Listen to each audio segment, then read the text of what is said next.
yeah, let's go indeed. What's going on? Hey, it's Mr. Young. And it's Foreign in the building. How are you? How are you? I'm doing good considering it's a Sunday morning. I've barely had enough sleep. I tell you what, man, this influencer game, bro, content creator game, it's no joke lah. Bro, I'm like half dipping my toes in it because of the podcast, right? Yeah. But like, I know for a fact that this is not the life that I want. No. I just want to create a faceless YouTube channel and Yeah. make it money from it. But I don't want to be in doing all the hosting and nonsense, bro. It's not even just about like we don't want our faces on it, right? It's all the stuff that goes on behind the scenes. It's actually really funny. I know this is a super tangent, but have you watched this Korean reality show called The Influencer on Netflix? No, tell me about it, bro. Bro, it's kind of crazy because I can like relate, even though I don't have these people's numbers. So it's like a reality game show, right? But basically they scour like Korea's top influencers, like hundreds of them, get them together and then they compete to see who can out-influence each other, right? Okay. So you do game shows and stuff like that. Yeah, and the drama they go through, and you can see the gears in their mind when they get tasked, right? They're like, okay, we want to grab as much attention as possible. And some people will just do outrageous shit. And you think about it, that's exactly the content creation space right now. Influencers are attention grabbers. As long as you can grab attention, good or bad, happy or sad, it doesn't matter. And it's crazy. It's funny because like my life is kind of paralleling that now because of my job. I have to do a lot more content, and they're talking about posting like 3-4 videos a day. I'm like, I'm dying here posting one. Damn, they have a team, I'm assuming, right? Some of them have a team, some of them just do it by themselves. Like I said, some of them literally will just do a stupid ugly face like, do you want to kiss me? And that will get reaction. I'm like, okay, maybe I'm just being too artistic. Maybe I should just do rabak shit, bro. I mean, it depends on the space, right? I mean, like you see people do on TikTok, they can just be as freaking authentic as possible, no effort kind of videos. But like IG, I feel is different. I mean, we know, right? We ourselves know, right? Yeah. I mean, when it comes to wrestling, have you seen the kind of wrestling content that does well? It's like really the most nonsense stuff. Okay, I tell you one guy I randomly followed on Instagram recently. He was at a Royal Rumble. All his content is just taking videos of the girls entering, right? And then like putting like thirst trap songs over it. Like, damn. You know that Kendrick Lamar song? Yeah. And it's just like freaking Stephanie Verker taking out her clothes to go into enter the ring. And then that one got millions of views. I'm like, Life is not fair, huh? Bro, I want to know what his angle was. Maybe it's the angle of where he's sitting. I'll show you the video where you understand why he did so well.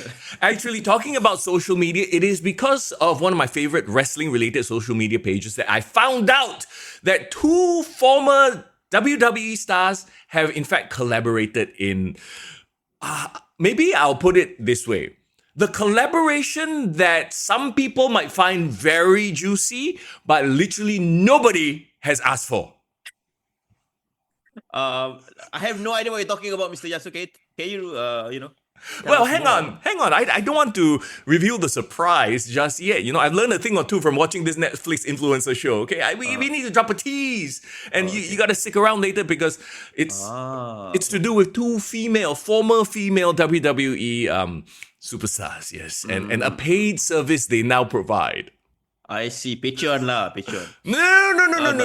Okay. It's 2 letters, bro. 2 letters. One. Okay. One vowel, one consonant. Too much tease already. They might know already. Oh my gosh.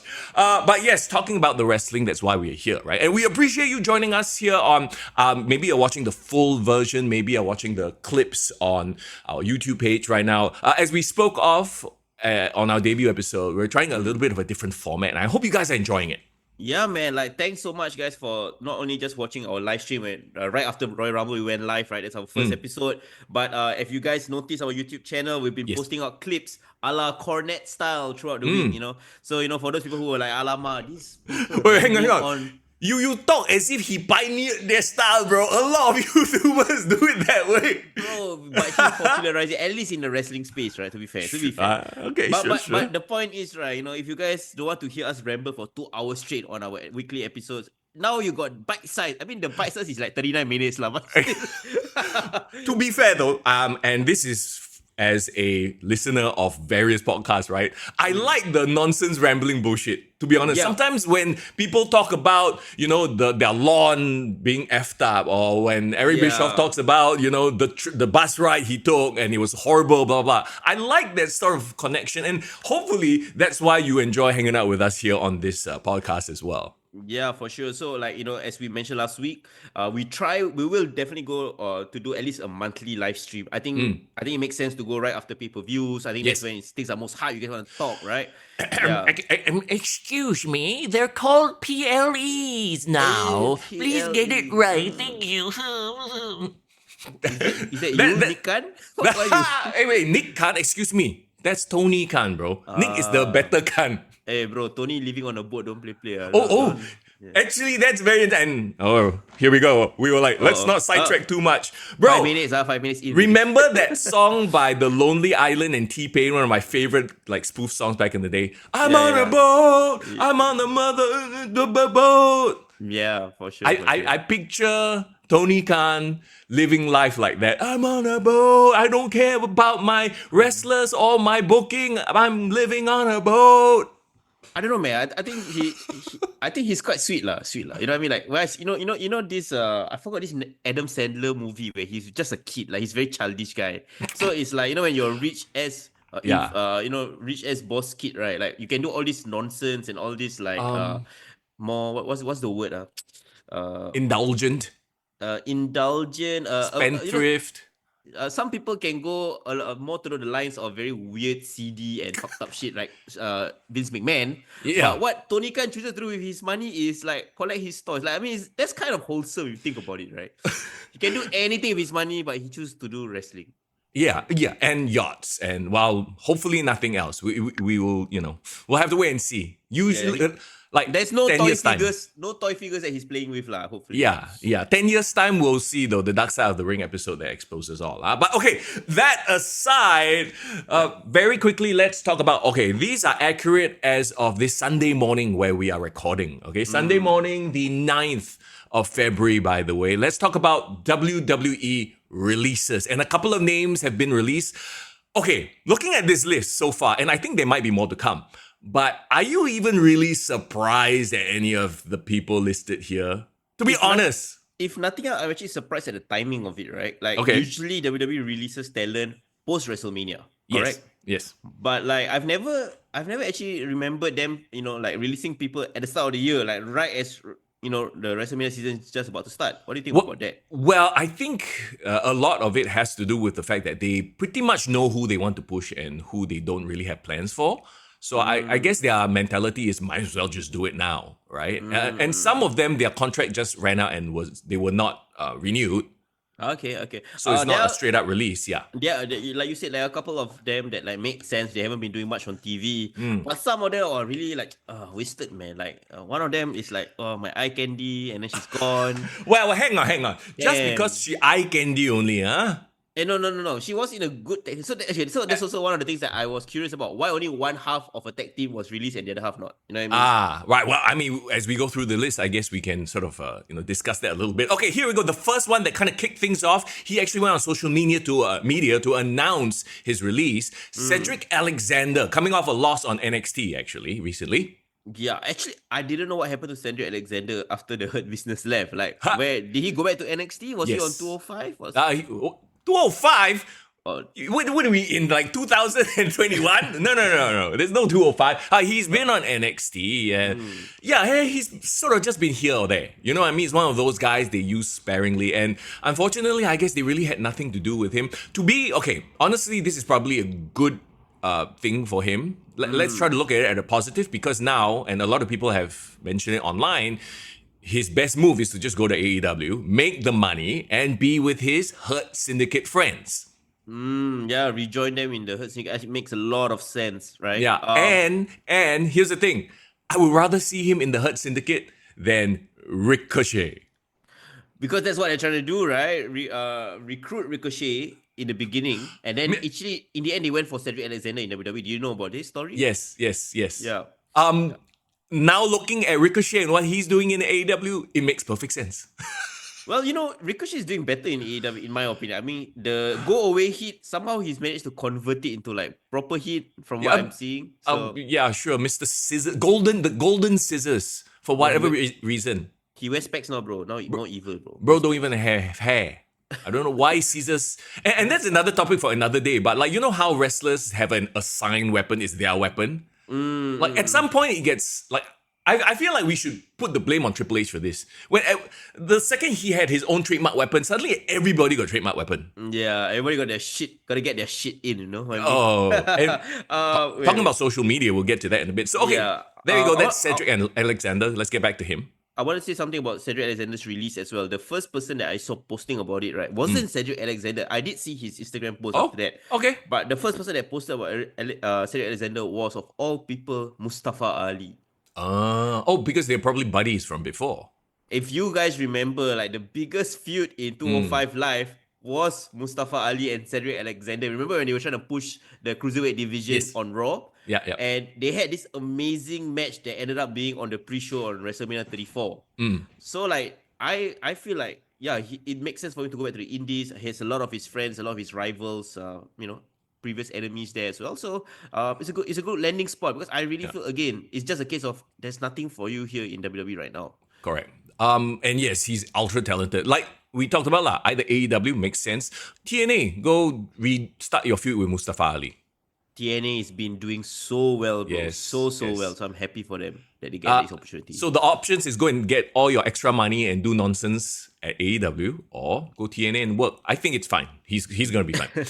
Let's talk about Akam and Reza of the AOP. Ooh. And not just the two of them, their manager, Paul Ellering. Okay, we know Paul Ellering. He is a legendary manager. Was the Legion of Doom, right? He was the guy. Yes, LOD. Yeah, for sure. It's not my era, to be honest, right? And I don't mind bringing in legends to sort of be managers and prop up new guys. But can we be real honest here? They've done absolutely nothing, even on their return, even in their first run. AOP, they've just sort of been there. I'm curious, right? Paul Ellering clearly doesn't need the gig, right? They called him back to help manage AOP. Yeah. But like, he's been fired and hired twice, right? Yeah. And then we have people like Jake Roberts, who's been there forever, and like, just vibes over there. So like, I'm curious, because that's AEW. AEW, Tony Khan just pay out the wahoo and forget that he even has a toy. So WWE a bit different. Like, they have probably people to answer to, say, why you have this fella on the payroll? He's doing nothing. You know? No, that's the thing, right? Like when Final Testament first started up, right? We thought like, wow, we're gonna be a super group, Karrion Kross, Scarlett, and then AOP. Like that felt like it could be at least a mid-card faction, could have won tag team titles. But for some reason, somewhere along the line, right? This is maybe a thing where Triple H maybe had plans and then like either changed his mind, soured on them, or like just was focusing on other people and then forgot about them. So this is dirt sheet stuff. Don't take my word for it. But apparently Akam and Reza had heat backstage because of some business dealings. And the reason they got put with Karrion Kross was because Karrion Kross has very good relationship with the locker room. Everyone loves Karrion Kross. So they put them with him. Hopefully some of that bad heat from AOP will be dispersed, right? And AOP heavily requested that Paul Ellering come with them. They are a package. That's probably why creative has nothing for Paul, because he's that excess baggage that was demanded, quote unquote. And if you want to demand somebody to work with you, like, I don't know, it's probably a combination of everything. They soured on them, they have nothing for them.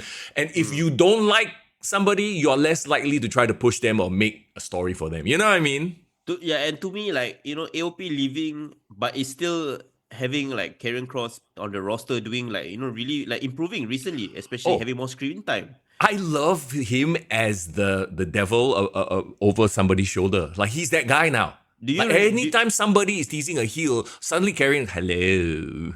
Does it remind you of a certain gimmick that never took off in the early 2000s? Early 2000s. Waylon Mercy? No, very close. 2003. Is it Sean O'Hare or Mark Jindrak? Sean O'Hare. Sean O'Hare, you got it. I remember, I can see his face, like the spiky hair. Yeah. he had that a bit the man bun vibe going Yeah. on. Eh? He was shit steering. Remember he was partnered up with Rowdy Piper Yeah, 2003. yeah. Yeah, so his gimmick was like, okay, I'm just gonna speak in your ear. I'm like the devil's whisperer, right? Like I'm gonna stir shit for everyone. And I love that Karen Cross kind of picked up on him because he does have a lot of similarities with that guy. Yes. And also like he works as his promo skills is actually the thing that keeps him on top. Like that to me is more interesting than his matches. So True. let him be the devil whisperer on Raw. It works so well. Yeah. Well, there you go. That's Akam Reza AOP. As well as Paul Ellering. Gone. Now, the next one, it almost feels like she never even got a chance. Was she even on the main roster after they called her up? Remember, it was a big deal that she got called up to the main roster, right, from NXT. And then Blair Davenport just had 1 or 2 matches and then poof, disappeared. I feel so bad because Blair was literally at the Royal Rumble over the weekend. Didn't do anything. The only thing I saw from her was the behind the scenes Royal Rumble video on YouTube where she was like taking photos with like the rest of the women. So clearly she was a team player, but again, nothing that she didn't do much for WWE in terms of like the main roster at all. Like NXT UK was her ceiling. peak. Yeah. Maybe she was just kind of bleh. Oh, wasn't she Bia Priestley in AEW? I still remember this. Bro just no-sold my pun. Okay, cool. That's how we're going to play it. All right. Bia Priestley? Yes, she was. She's probably going to go back to AEW then. But she used to date somebody and then she broke up. Who? Darby Allin. Oh! Right? Huh? Right. I thought that one was Gigi Dolin. Oh shit, sorry. No, that's Gigi Dolin. Oh, no. No, the other guy. Will Ospreay. I think they used to date. Okay, well, I mean, Ospreay, isn't he married now or he has a relationship, he has a kid? Yeah, first can be professional one. Like, if Matt Hardy and Adam Copeland can do the job, the business, then hey, anybody else can. If Nikki Bella can return the same day that John Cena is in the Royal Rumble, do you realize no interactions at all? No behind the scenes, they come across each other. Bro, professional, okay, then again, yeah. On one side, we have professionals. On the other side is just... Anyway, let's not go there. What was the safe word for this season? Oh no. Oh no, yes. All right, here we go. Shout out to Najwan. Oh no. Okay, this next one to me, I guess, is the most like, oh, they could have done so much with her. And this is a case of contract not renewed, not like release. Her contract just ran up and they were like, okay, we're not going to renew, right? And I guess in a way, there have been a lot of stop-start pushes with the Pure Fusion Collective, which like to this very day still sounds horrible coming out of my mouth. Pure Fusion Collective. Which one is the worst dead on arrival name? PFC or the Viking Experience, bro? No, this one was. Like Viking Experience, at least okay lah. Like it tells me what I need to know about them. I don't know what PFC means. Like, they never tell the story of why exactly. Fusion. It's just three angry lesbians. I don't know. It's Zoe Stark. PMS? It's there's what their orientation is shouldn't factor into it. But yeah, what does Pure Fusion Collective even mean? I don't know. I have no idea. And the thing is, to me, when I heard the name, it was Dead on Arrival. They tried to shorten it and call it PFC, sure.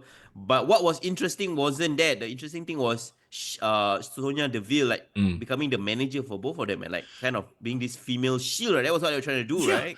And you know what? We remember Sonya Deville as the Raw GM for, was it Raw or SmackDown? SmackDown GM for quite a long time, and she was good as the unlikable heel manager, right? Yeah. She had great chemistry with Adam Pearce as well. Remember that?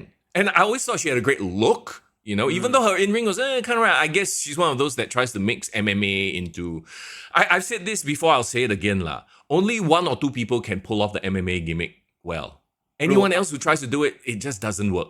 Underrated feud, Mandy Rose and Sonya Deville. Remember? Oh, wait, hang on. Mandy. And what's even crazier, this will not be the first time we mentioned Mandy. We'll get to that in just a bit. Oh boy, here we go. Okay. Sonya Deville, contract not renew. What does this mean? For her, I mean, she can definitely find her way like TNA and all the other companies out there. But what does this mean for Shayna Baszler and Zoe Stark? And we are recording this on a Sunday. I'm sure there are more cuts to come. By the time we put this clip out on YouTube, I wouldn't be very surprised, even though I do not wish people ill will. I wouldn't be surprised if Shayna and Zoe also kena. Ooh, I mean, honestly, they were in the Royal Rumble, right? But like, Nope. didn't do much, right? They didn't. There was clearly no plan to have them have a shine. Yeah, and I'm surprised they didn't even win the women's tag team title. In the time that they were a team. So Shayna had her moment. Remember that year where everyone wanted her to win the Rumble? 2020. Yeah. Yeah. She had that spark, and I think Shayna they can do it if they really get behind her. I hate saying this, but Zoe, for me, the ship has sailed. She's been called up main roster, and every time they've had her in a big moment, she slipped off that top rope. Stop doing that top rope springboard thing. Yeah, it's not just that. Like when she had that, I think she was backing up or fighting against Becky Lynch, right? No, remember when she feuded Trish? She was Trish's she was because she was bodyguard. Sidekick, and then she fought a lot of Becky Lynch, and then everyone was shitting on her finisher because it's so hard to pull off the Z360, right? Yeah.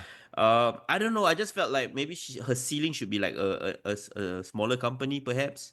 Yeah, and even in the NXT, I didn't think she was she was mid-card in NXT to me. Yeah. Like, I don't know. I think some people have the WWE look and style. Like, it's nothing against her, right? Like, if she could come across as a badass and have great promos, she needs to be the overall package of the character. If she's just a work rate person, then might as well be with Marina Shafir, right? Like, but not even. What the? Okay. Anyway, oh no. Okay. But yeah, I wouldn't be surprised if she was next. I don't know what they could do with her. Send her to Evolve. Not even NXT. Evolve. NXT is already stacked. If you look at the roster. You know what? Ring of Honor. I think they need more competitors other than just Athena. So I don't know. Just that's a whole other ballgame. We shall not go there. Okay. Anything else you want to add about Sonya Deville? No, actually, I really liked her. It's a shame. But I think she will bounce back. I think honestly, Sonya Deville can go to TNA right now and wrestle Masha Slamovich for the TNA Women's Championship. She has that in her. Can I also mention very briefly somebody who was released 90 days earlier? Okay. I saw her interview on Busted Open. Indy Hartwell, our favorite girl. Yes. And I love the fact right now, she's calling. You know what's her nickname? What? Indie Wrestling. I mean, she did that in NXT because Johnny Wrestling.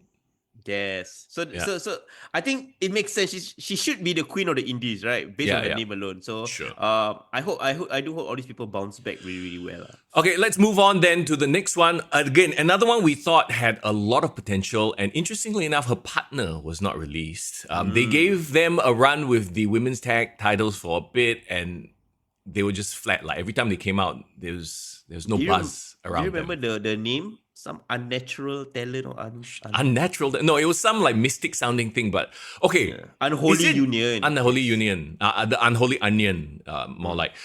Look, the supernatural gimmicks just have not worked. So they need to tread very carefully. If anybody gets pitched a supernatural gimmick, they need to be actually, can we do something else? Okay, we're talking about Isla Dawn. Yeah. I remember, the only thing I remember about Isla Dawn right now is how you enjoyed the thickness. It's not just that, bro. It's her redhead, bro. It's a ginger, bro. I mean, I always thought she was decent in the ring. She was good in the ring, And no, together with Alba Fire, I thought they made a cool tag team. I feel like there was an idea. They tried it for a bit. They got gun shy, and then they just give up. So here's my thing, right? Why Ayla over Alba Fire? I mean, I'm just curious, right? For now. Okay, for now, sure. But again, right? I didn't think either one of them was so bad over the other. Yeah. I think both of them were of equal standing, and they actually catered to a very they came from NXT UK, right? So they have that British presence, and I'm thinking to myself which other female British wrestler is there on the WWE roster right now doing well? There's no representation there. I mean, you got Irish. Woo! I guess Becky Lynch. Fine. Okay. Oh, your new girl, right? Lyra Valkyria. I saw her video with Sheamus, the Brave Change Challenge. Yeah. She's a beast, man. So respect. So maybe fine Irish, but we got Scottish, but then now all the England representation. Come on. But hang on. Let's dial back on that. It's not about if they were an over group, then yeah, sure, right? You shouldn't have people there just for the sake of filling up numbers. If that were the case, where are my Chinese wrestlers? Where are my Indian wrestlers? You know, like it's not about that. It's about, okay, can you sell tickets in that company, in that environment, on that platform? And I think Isla Dawn just doesn't make that cut. And I'm afraid that Alba Fire will fall to that same problem as well. Yeah. All I'm saying is like I will fire 3 other girls over Isla Dawn, right? I just feel Isla Dawn is not the worst of the pack. Like, No. and I feel like she had a lot of potential as well. Like Yeah. she definitely. Hey, Chelsea Green needs competitors as well in the mid-card division, right? Yeah, true. Yeah. Okay, talking about the foreign presence, as it were, right? Let's talk about another foreigner that had a decent run as part of a group, but now that group is sort of like, okay, the main guy's off doing main event stuff, the other one's prancing around the ring. He doesn't care because he's having it good with his girlfriend backstage. But you know who I'm talking about now? No. Alamak, one fella is Gunther, the other fella is Kaiser. The third fella, unfortunately, did not make the cut. He also gonna release Giovanni Vinci. Okay, he must have pissed somebody off. Like, the way that, you know, he came in, they did the Imperium thing, right? And then he got unceremoniously booted out of the Imperium. Like, he didn't even get like a redemption revenge arc, you know? They like, Kaiser murdered him, and then he went to SmackDown. And he shows up on SmackDown, instant loss after loss after loss. So he must have pissed somebody off. I don't know what they were trying to do. Yeah. You know what it is? From what I understand about Imperium, right? It was Ludwig and Gunther that grew up together. They were the ones that are friends. Right. Vinci is like the Travis Barker, you know, like he from Blink-182. Like, just, okay, I met this guy along the way in the Indies, okay, another European guy can come. But that's fine. Like, it doesn't matter if you grew up or not, right? Together. No, but I think my second point I was trying to say was that the ceiling for Ludwig and Gunther is clear for everyone to see. Like, everyone can tell like they would do well. But maybe they look at Vinci, they're like, actually, Vinci is dragging the rest down. Yeah.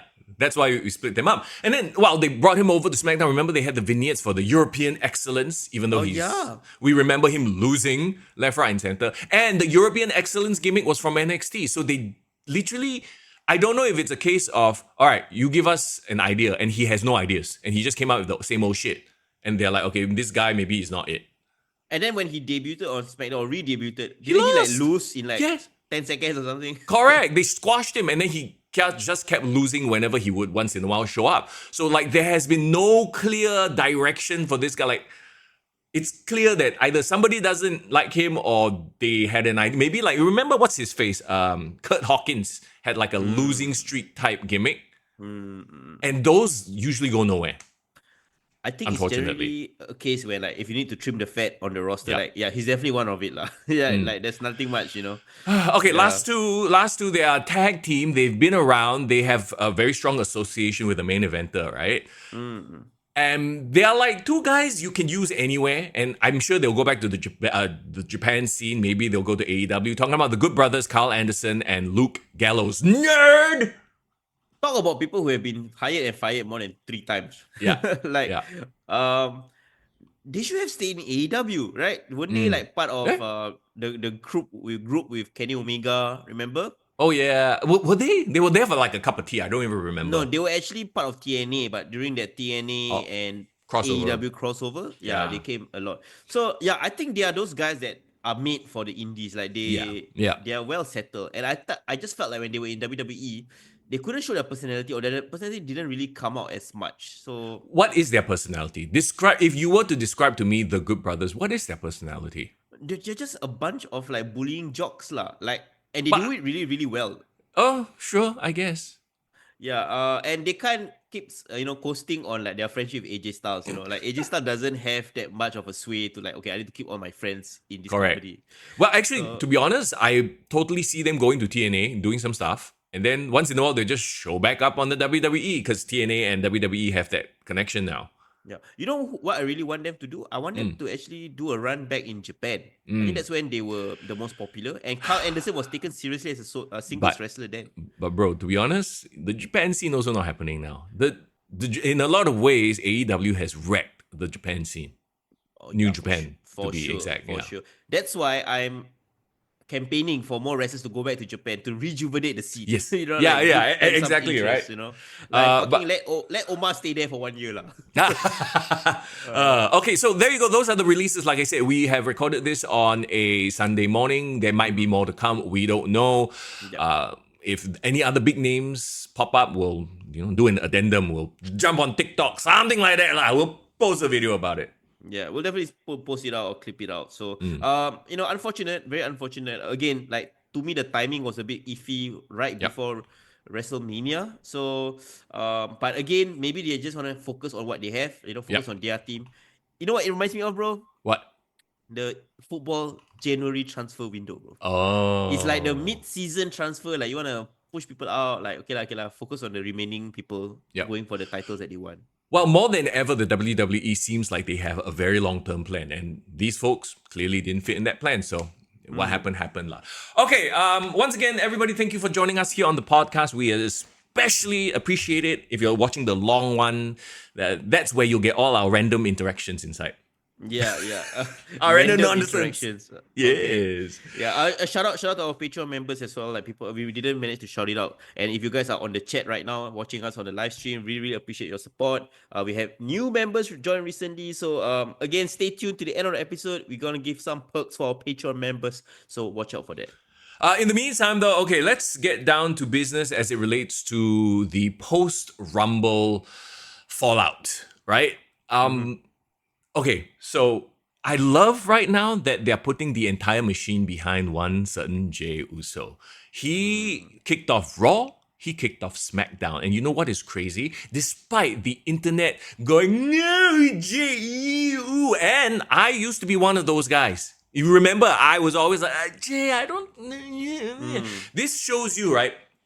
If anything, this shows you that the IWC is a much smaller community than we think it is. Look at the people yeeting away at these arenas. And not just on Raw, on SmackDown, so much so that they had to do the yeet thing twice. Do you remember they ran it back? Yeah, both times. Oh, yes.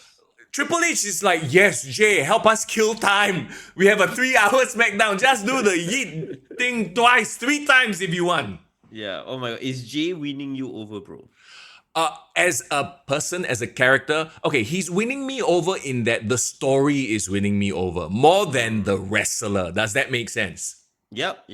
That's a fair assessment. And we talked about it, right, previously, and now it's even clearer than ever.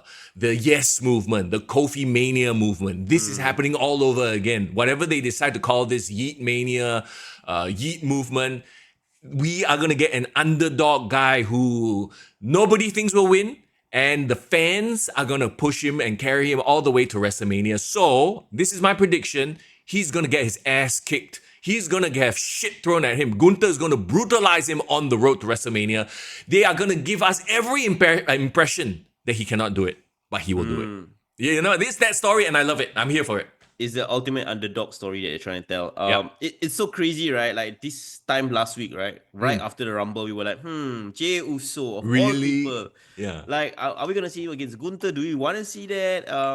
And you know what? You know what's the thing that won me over? To be honest, like he has won me over. To be really fair, it was that first promo on Raw. Do you remember that first promo on Raw when he came back and he talked? And not only was he emotional, his voice cracked up. Yeah. When he said thank you, he had tears in his eyes. He was very raw. Yeah, he was very raw and real.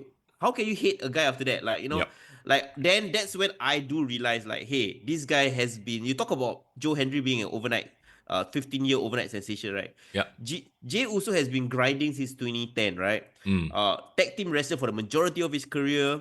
You know, the bloodline storyline really elevated him to the point that he broke out. He became a star on his own. He really tried to live up to that moniker of main event Jey Uso. I think the IC title. So actually, right, if you're an old school guy, you will really appreciate his wrestling journey, right? Tag team, mid-card, and then now world title contention. Isn't that like the most classic example of a Royal Rumble win? It is. It absolutely is. For him, okay, so for him, it's all about that story. And they are probably going to tell that story in a way, right? He's still not the guy I want to see wrestle a 30-minute classic. You know what I mean? Yeah. But some people don't have to be right. Like No, no. I don't remember a 30-minute classic from DDP. You Oh, know, right. Or right? like even like Ultimate Warrior, for example. Those Yeah. people are the very definition of the machine is behind you, let's go. Yeah. Like if you say okay, if you put Sami Zayn and Kevin Owens as like the work rate guys, right? Yeah. But then like you still need one time Kevin Nash, you still need one Yeah. time, like X Pac, 1, 2, 3 Kid. Yeah. I'm not saying that Jey Uso is, but No. I feel like Jey Uso wrestles a very WWE style, right? Where it's Yep. a lot of showmanship, presentation, and that works out well for him. But the thing that is going to carry him over the line as a main eventer is really going to be the promos. I think his Yep. promos and the emotion, the realness he brings to the scene, people are going to love him. And especially the Netflix crowd, bro. Oh yeah. We've always said this though, like the Usos, when they have something to promo against, they are very good. It's just that when they are given, okay, you got 6 minutes, go out there and entertain the crowd. That's when they start meandering, talking rubbish. Yeah. You know, Yeah. like yeah. I don't know, like I know I'm jumping ahead a bit, but like, did you see the promo Jimmy cut on SmackDown? I thought it was hilarious. I was like, Big Brother Jim, he's funny. I wanted to say that, Yeah. but we'll save that for our SmackDown conversation. But like one for Jey Uso specifically, right? Like people are gonna say like, oh, he just has a catchphrase, the thing that's gonna that's the thing that made him famous. And while I don't disagree, like Yep. the catchphrase did help him go to another level. Yep. The layers, like especially if you're a long time fan watching throughout the 2010s, you can see the progression. And I think, and he only caught fire with Yeet maybe in the last 2 years. Correct. Okay, Yeah. let me just put, and then the bloodline. The bloodline story, let's not forget, really elevated him as well. His interactions with the OTC, with Sami Zayn, with that whole thing, right? That took him to another level to where, all right, let's pay attention to him. Let's take him more seriously. And then he had the Yeet thing. So it's like a culmination of so many things put together. Agreed. In a lot of ways, a very organic growth, right? Now, that said, and I don't want to be the wet blanket, but I do see a Kofi Mania, a Daniel Bryan, Yes Movement path for him in that he will win at WrestleMania, and then post WrestleMania he'll have the shine, he'll have a couple of months, maybe even a year plus, but after that it's just, but he's already a made man by then, so and that's fine, there's nothing wrong with that. Honestly, I think I'll put him on the same level as Jey Uso. Like Jey Uso. As You should put him on the same level as himself. because he is, right? No, what I meant, Sami Zayn. Kofi. Sorry. Oh, No, I would put him on the same level as Kofi Kingston. Kofi Mania. Yeah. I think the Sami Zayn comparison is because Sami Zayn had that moment, like that what do you But call Sami it? Zayn never had the WrestleMania moment. He had a moment. Yeah, he never get the full on like WrestleMania like you said, like Kofi Kingston did. But what I'm saying is like even past that moment, that lightning in the bottom moment, Elimination Chamber 2023, right? Sammy has remained perpetually over since. Yes. And I feel like Jey Uso, I think after this whole road to WrestleMania period, he will remain perpetually over. Yep. My question is, at what point will the Yeet get tiresome? Yeah. We will have to wait and see. Like I said, slightly Now it's past. Yeah, now it's okay. And it will be fine all the way up to WrestleMania. I don't see it lasting more than like half a year after WrestleMania. To be honest, I think it'll be like, oh, okay, yes, this shit again. You know? Oh, but I will say this, that WWE fans are going to have like strong shoulders, from all the... really work out. I tried eating with him for like 5 minutes while watching SmackDown. It helps. I tell you, good training. Thanks, guys. Next wrestler that gets popular, right? Their chant needs to be a squats. Then all the wrestling fans freaking got big ass calves and thighs. Gunther. Okay, so Gunther, more and more, even though yes, Jey went to SmackDown, had an interaction with Cody. Come on, it is so obvious it's going to be Gunther, right? Gunther is like, yeah, don't pick me. I need a better opponent for my legacy. I love that promo. It's just so to the point, blunt, and like you don't even matter. And I want to see Jey beat Gunther. Bro, if he dies, he dies. Yeah. Same energy, bro. Yes, Same energy. I love it. Okay, another thing actually I want to give props to Gunther, because actually Gunther, to be honest, since the Netflix debut on Raw, he doesn't feel like the center of attention, Like he's been almost pushed to aside because they needed all the mainstream guys. Yeah. But then, right, if you don't forget, like Raw is his show, like he is the world champion, and I hope this means like, okay, right now they're gonna put the spotlight back on Gunther. Gunther's gonna be a monster on the road to WrestleMania, rampaging everyone and making Jey Uso his bitch like for Yep. the next 3 months. Right? Yeah, That's what I hope. that definitely has to be the focus lah for us to really give a shit about this, right? Yeah. Okay, shall we move on? Yeah, for sure. Like Anything else you want to add? I think more of like now that we know more or less the world title picture is sewn up, the intrigue can be from what's going to happen in the SmackDown side of things, right? Well, in the Elimination Chamber, which we will talk about in just a bit, right? So yeah, that is pretty much going to be the storyline arc leading up to the next couple of weeks. Now, very quickly, we had Penta versus Kaiser, and then Penta, I guess we know his first feud will be Pete Dunne, because Pete Dunne came out and disturbed him. Yeah, which is cool. I don't mind that. It's going to be great matches. You know, I thought they had a much better match than Penta versus Chad. Even though I think Chad carried him more, I think he's just working out the nerves a bit. You know, he's in a new place, different style, so that's kind of fine, right? Let's talk about Charlotte Flair getting booed out of Cleveland. Okay. Okay. Like, This is okay, so it's a very interesting situation, right? And this is the other story arc for the women's side. Who is Charlotte gonna pick? Is she gonna pick Rhea, Tiffy, or Julia? No, she's not gonna pick Julia. But yeah, so Charlotte, is it Rhea or Tiffy? You know what? It was a story of two sides, right? Yep. We saw her confronting both Rhea and Tiffany Stratton. After watching both, man, my money is on Tiffy. Like, okay. Let me give you a very clear context, right? Like, I heard somebody on social media say that she is the inverse Jey Uso, and I laugh my ass off because I get it. You know why? Why? Explain. Okay, Jey Uso has everything: connection with the audience, promos, down pat, likability, blah blah blah. But he's in ring like, right? Oh, right. Charlotte Flair is world class in the ring, right? Yeah. But everything else about her, like, Well, no, I think she's a great promo, but she's a great heel promo. in the sense that like the connection that she wants to get with the audience is not like there. You can't manufacture the Jey Uso connection that Charlotte is trying to get, right? Charlotte is a star. She should always be a star. We should never try to be like, oh, Charlotte is one of us. No, she's not. She's better than you. And that makes her a very good heel. That's why she's miscasted. Even though she wanted to come back and have that emotional, I just returned, my injury, poor me. I fought my way back. Yeah, like, oh my god, I lost my dream for a year, like this heartfelt thing, and boo, we don't like you, boo. Like, huh? I was legit like, what is going on with this crowd? Do you think she actually had one direction for that promo, but because of the reaction, she had to pivot a bit? I think she's smart enough. She's veteran enough to do that. Yes. Because by the time SmackDown rolled in, right, I think she fully embraced being a heel already. Yeah, she's like, screw it. Okay, they're gonna boo me. I'm gonna be the heel now. Yeah. Okay, hear me out. Is it the crowds are actually fans of Andrade? Hey! No. Bro, no. It's not even about that, bro. Yeah, No, actually, honestly, like, and that's funny, right? If she's gonna wrestle Tiffy, right, wouldn't she see Andrade all the time on SmackDown? Oh yeah, that's true. It's fine. They are professionals. Okay, but I do want to speak very quickly on that SmackDown promo. I actually didn't like it at all. Okay, why? Was it interrupted too much? No, not just that. I mean, that's one small thing I can gloss over.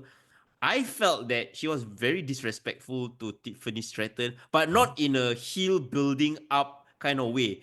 It's like a AEW burying her kind of way. Like, fucking kneel down and beg me. Like, what was that all about? And then somebody was saying like, oh, Rhea Ripley is a kid, you're a child. Then the comment section was like, isn't a kid and a child the same thing? What the fuck are you talking about? Yeah. No, it's either you're a baby, so it's like even younger. Like, I mean, okay, I get where they were going with it. And I actually agree with you. Like, that promo didn't build Tiffy. Like if you watch The Best Do It, CM Punk, Seth Rollins, all of them, right?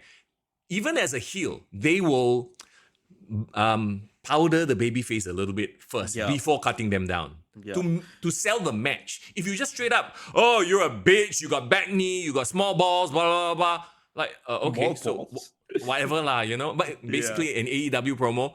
Yeah. Okay, I know I don't want to sidetrack, but an MJF promo. He's been using those styles of promo way too much already.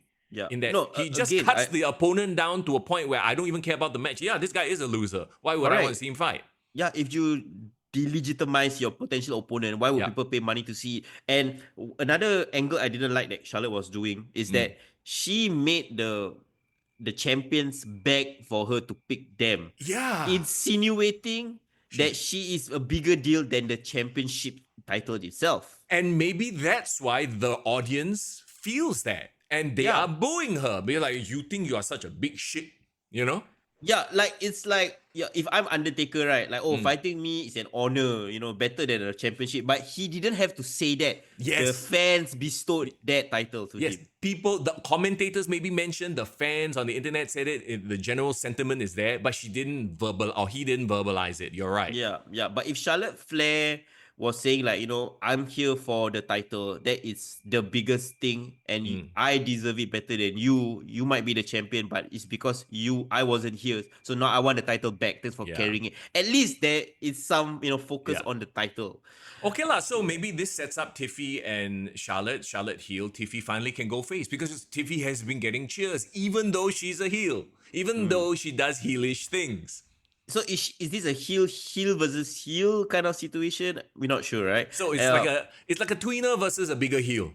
Maybe this point, and it's murkier because that's why I like SmackDown, because they throw in the potential spanner with Nia Jax, wanting to call her shot for the rematch. Yes. And we'll get to that when we talk about SmackDown real quick. But let's wrap up Raw, okay? So we got New Day versus LWO. Logan Paul cost Ray the match that sets up their Elimination Chamber qualifier. So that's going to be fun. A new song, which I completely forgot about it already, but a heel New Day song. Okay, for all the Death Rebel slander out there, don't forget, they came out with the OTC song. At least got one redeeming song.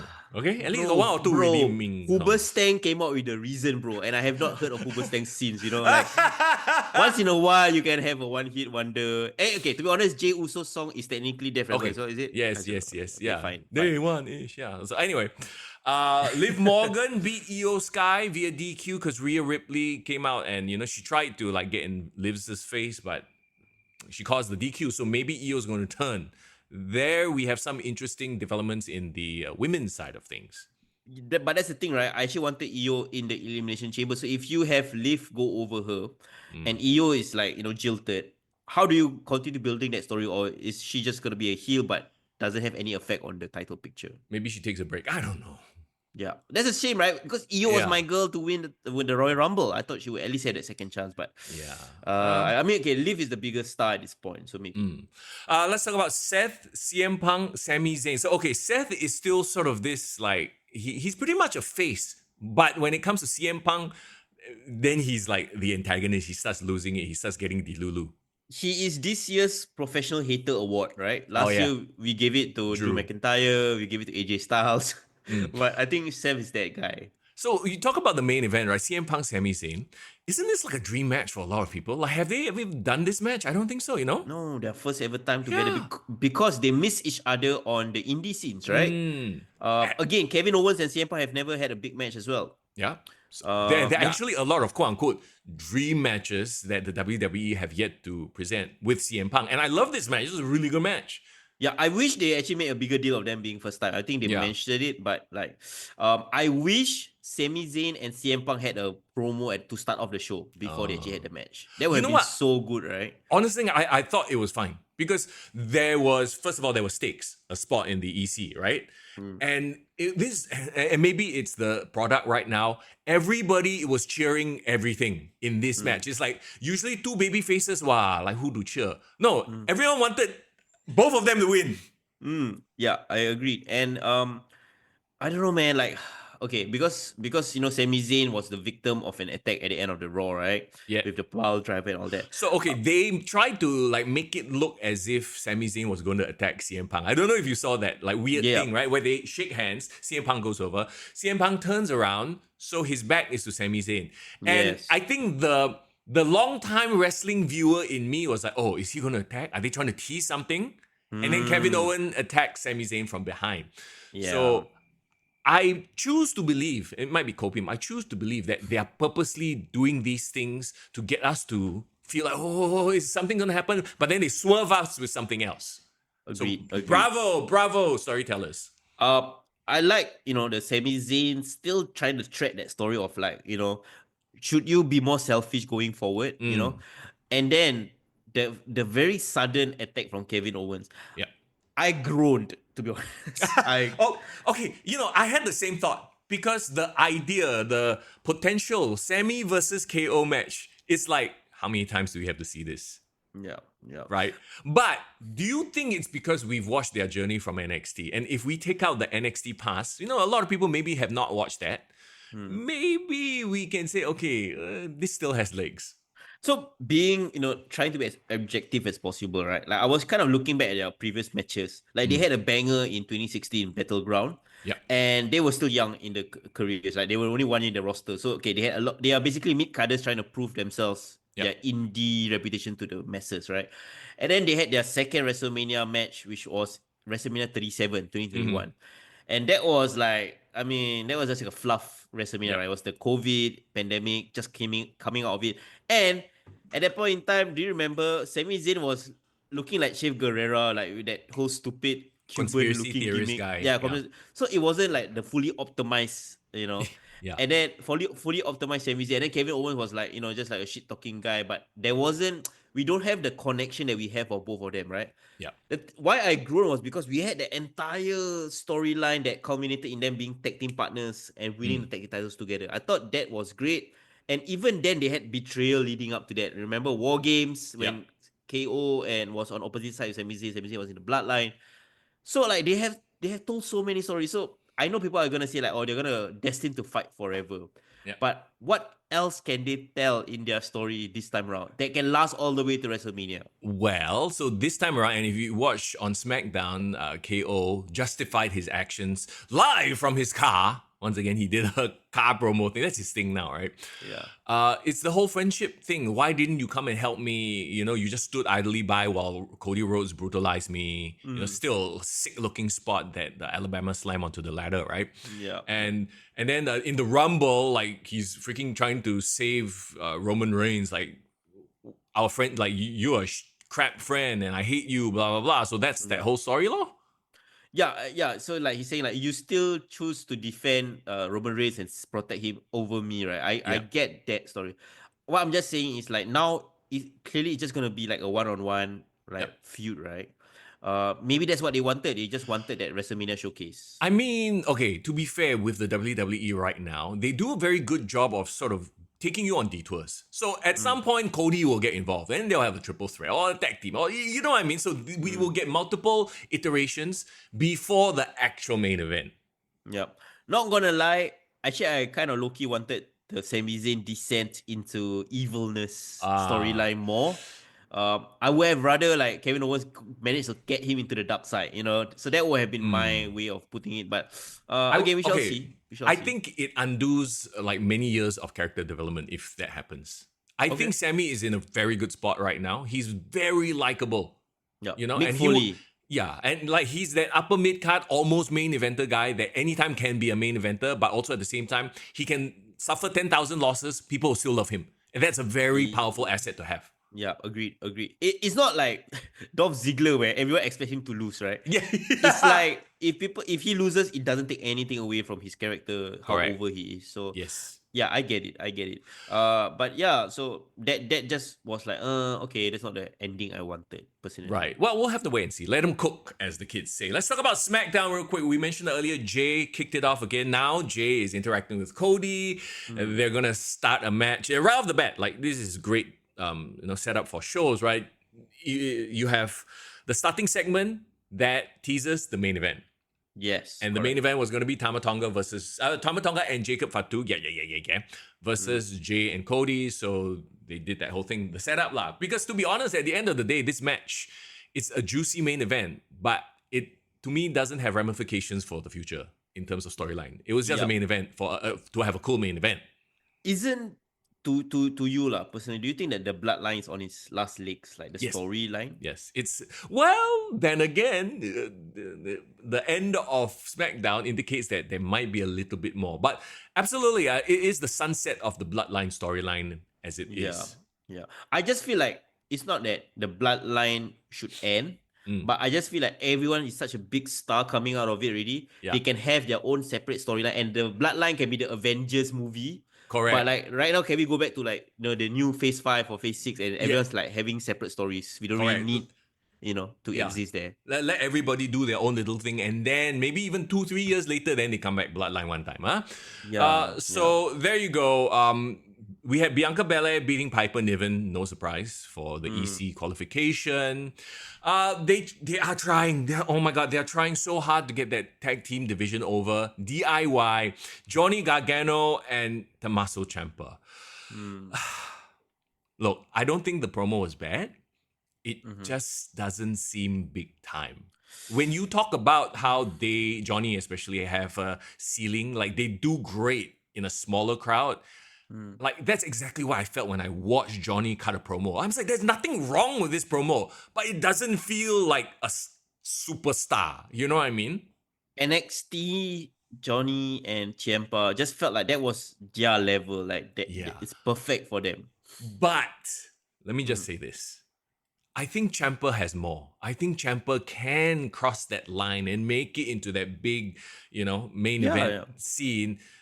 They just need to really, at some point, get away from Johnny. Like Johnny feels like an anchor. I hate to say it, but Johnny feels like an anchor on Ciampa. I tell you, if they were releases, right, and they released Johnny over Ciampa, like that would have made sense. Like I wouldn't be like, oh man, you should release both of them. I have nothing against Johnny Gargano. I know he's a lifelong fan, and his passion for the business is so great. I just feel like if he wants to progress further in his career, it's like if I play for Liverpool, right, and I have my potential and all that, but I know I will never replace like Salah, right, like the top forward in the world right now. Maybe I need to drop down to like a mid-division team so I can be the number one guy there, right? Yeah. And do great work there, There's nothing wrong with that. Yeah, I don't know, man. I don't know. I'm trying to like it, and I'm trying to see that, yes, they are putting in the effort. They are, not DIY, Pretty Deadly. They came out. They seem very serious, actually. They weren't doing too much of the flamboyant stuff. I don't know if this means they're going to turn face. I think it could work. Yes, boy! It seems like something a crowd would chant. It can be a very infectious chant. Yes, boy! Right? Honestly, I low-key, because we can watch SmackDown like fully the 2 hours on Netflix, right? Actually, Pretty Deadly segments are one of the more entertaining segments for me. Like I look forward to what they have to say. They do have charisma, both of them. And like they remind me of Fashion Police. Shout out to Fandango who came back in NXT. Who returned to NXT. Yeah, like those are the kind of like gimmicks. Like they're a bit unserious, but then like you want them to succeed. So I think it's good. Well, maybe look, they even did like a whole bunch of promos backstage of all the other tag teams. There was a Street Profits promo which was fire. By the way, did you see it? Them in suit now? They are like very mostly.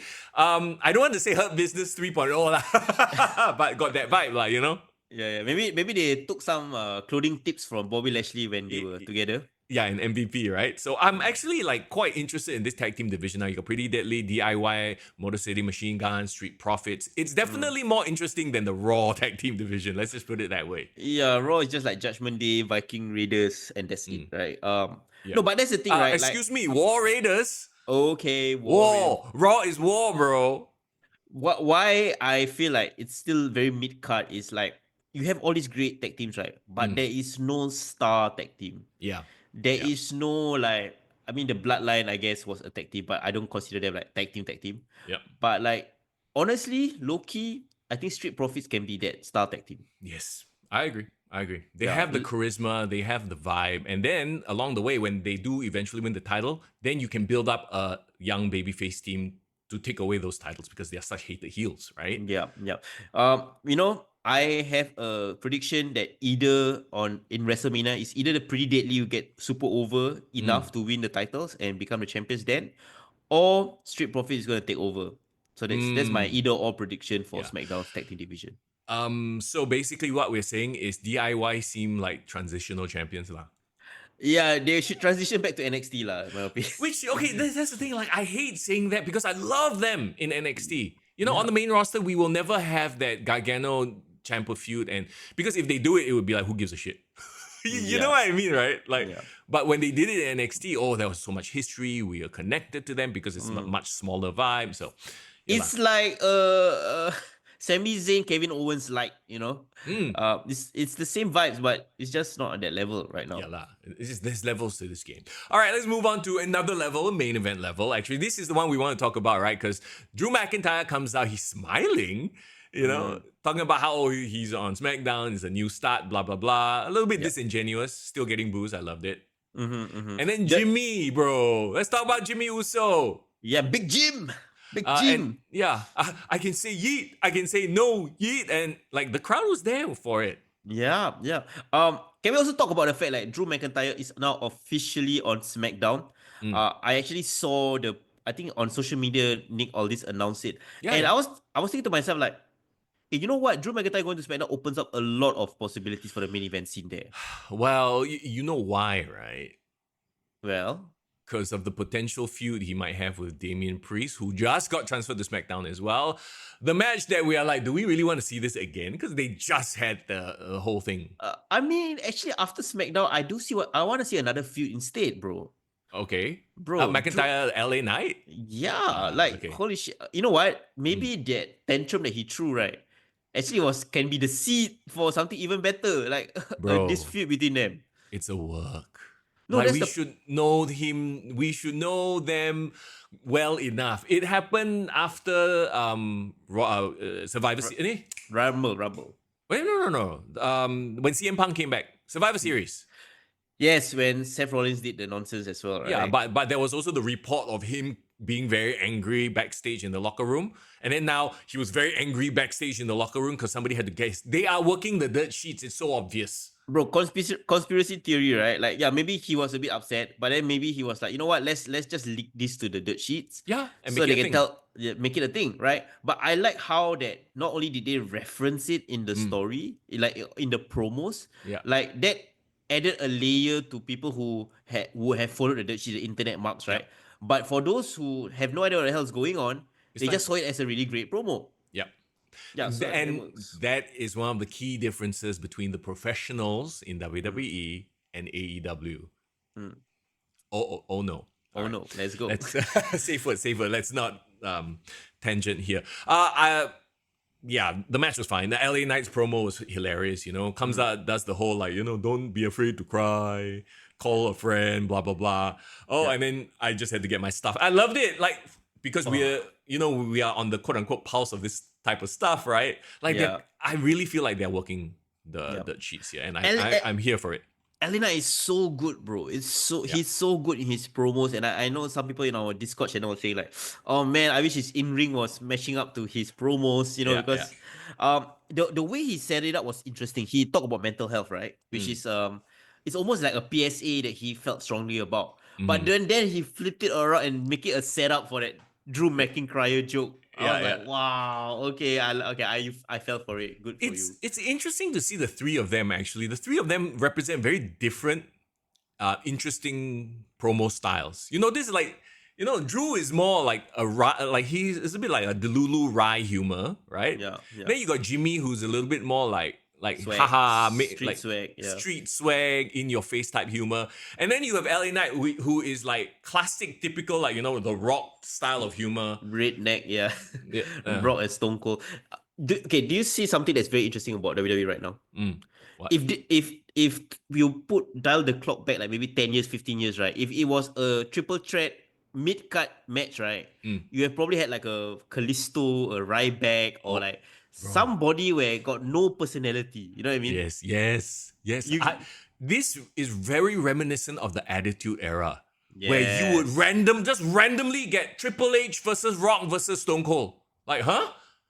But everyone's character is so strong, so relatable, has connected and resonated with every audience. Like, there's no bad gimmick, right? There's no one that has like a terrible gimmick that no one wants to entertain. Well, then again, we're going to talk about Carmelo Hayes next. Okay, next. No, he's finding himself. Let's be fair to that kid. But the three of them, right? Yeah. It's like you can put a one-time Kane and Kurt Angle and like freaking Triple H, right? On one segment. It might be damn random, but their characters are so strong that you know what? I actually want to see them fight. Yeah. That's what it is. Yeah, that's why the business is so hot right now, because everybody is over. Yeah, and the flowers that we should send Jimmy Uso his way, right? Like everyone say like, oh, he's gonna be left behind because Roman Reigns is him and Jey Uso has become a main eventer. But don't sleep on Jimmy Uso because I realize a lot of people has started to realize it as well. Actually, he's always been the funny, entertaining one in the group. Yes. I think he will have a big run, singles run this year. Like he could even win the IC championship, the Intercontinental, the US championship as well. He has the ability to stand out on himself. I don't think it's a fact that he's not as good as his cousins or brother. Yep. It's more of like he has to wait for his opportunity, let them do the main event run. Then after that, then he become the main eventer. As long as they don't do brother versus brother again and they have a match and it stinks. Anyway. They can't do it, unfortunately. Yeah. Carmelo Hayes versus Akira Tozawa. To be honest, the setup was like, whatever lah, I guess it makes sense because he beat Tozawa and he killed him on the entranceway. Apparently, one shot only, Tozawa cannot fight anymore, right? The match wasn't bad. It wasn't great. I think it was more done to give Carmelo Hayes a win. Like he needs one. He needed it because he's been like, obliterated so many times. But the Akira Tozawa R-Truth Jey Uso interaction backstage. You know what? Yes, I'm here for that random bullshit. Bro, did the audio team like mic'd up a splat sound right on cue? It was perfect.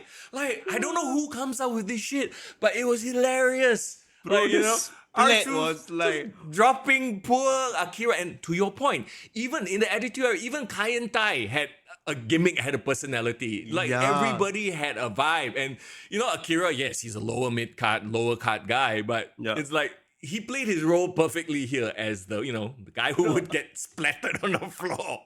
I want to know who queued up the splat sound effect because it was so loud. No lah, he hit his hand purposely. When he dropped down, he piaked the floor lah. No, but it's so unseriously loud. It was just like pa. Maybe you see one guy with a mic pointing at the floor. So okay, we got to catch the splat. We got to catch the splat. Using the boom mic on top. But this time, I want to hear the splat sound. Yeah, I know. It's so funny. And then R-Truth calling Jey the King because they just showed the King, Jerry the King Lawler in the crowd, right? Yes. So you're the King of the Ring. And can we appreciate that R-Truth was respectful enough that he didn't call him Jimmy? I think it's a very subtle because most people would have like, oh yeah, R-Truth always mixes people up, right? That's his whole gimmick, right? But here, he respected Jey as a main eventer enough, or they scripted it as such, so that he actually just referenced him as Jey Uso and not Jimmy Uso. And they made the joke about the King of the Ring instead of Royal Rumble, instead of like, oh, you two look alike. Yeah, I agree. Smart. It's almost as if like, they're trying to separate them. And another subtle thing, not a lot of people picked it up on it. Do you realize the entire night there wasn't any interaction between Jimmy and Jey? They're trying to separate them to make sure that, people don't get This is how you treat your main event stars. Like, some people is like, oh, it's favoritism. No, they are the main event. They should get preferential treatment. They should be presented in a unique, better way. Correct. It's Undertaker and Kane, right? Like after a while, they have very distinct personality. And even when Drew McIntyre like make that joke about confusing Jimmy and Jey, it wasn't like it was but it wasn't like a bad like the way Jimmy reacted wasn't like okay. No, he made it to Jimmy, not to Jey.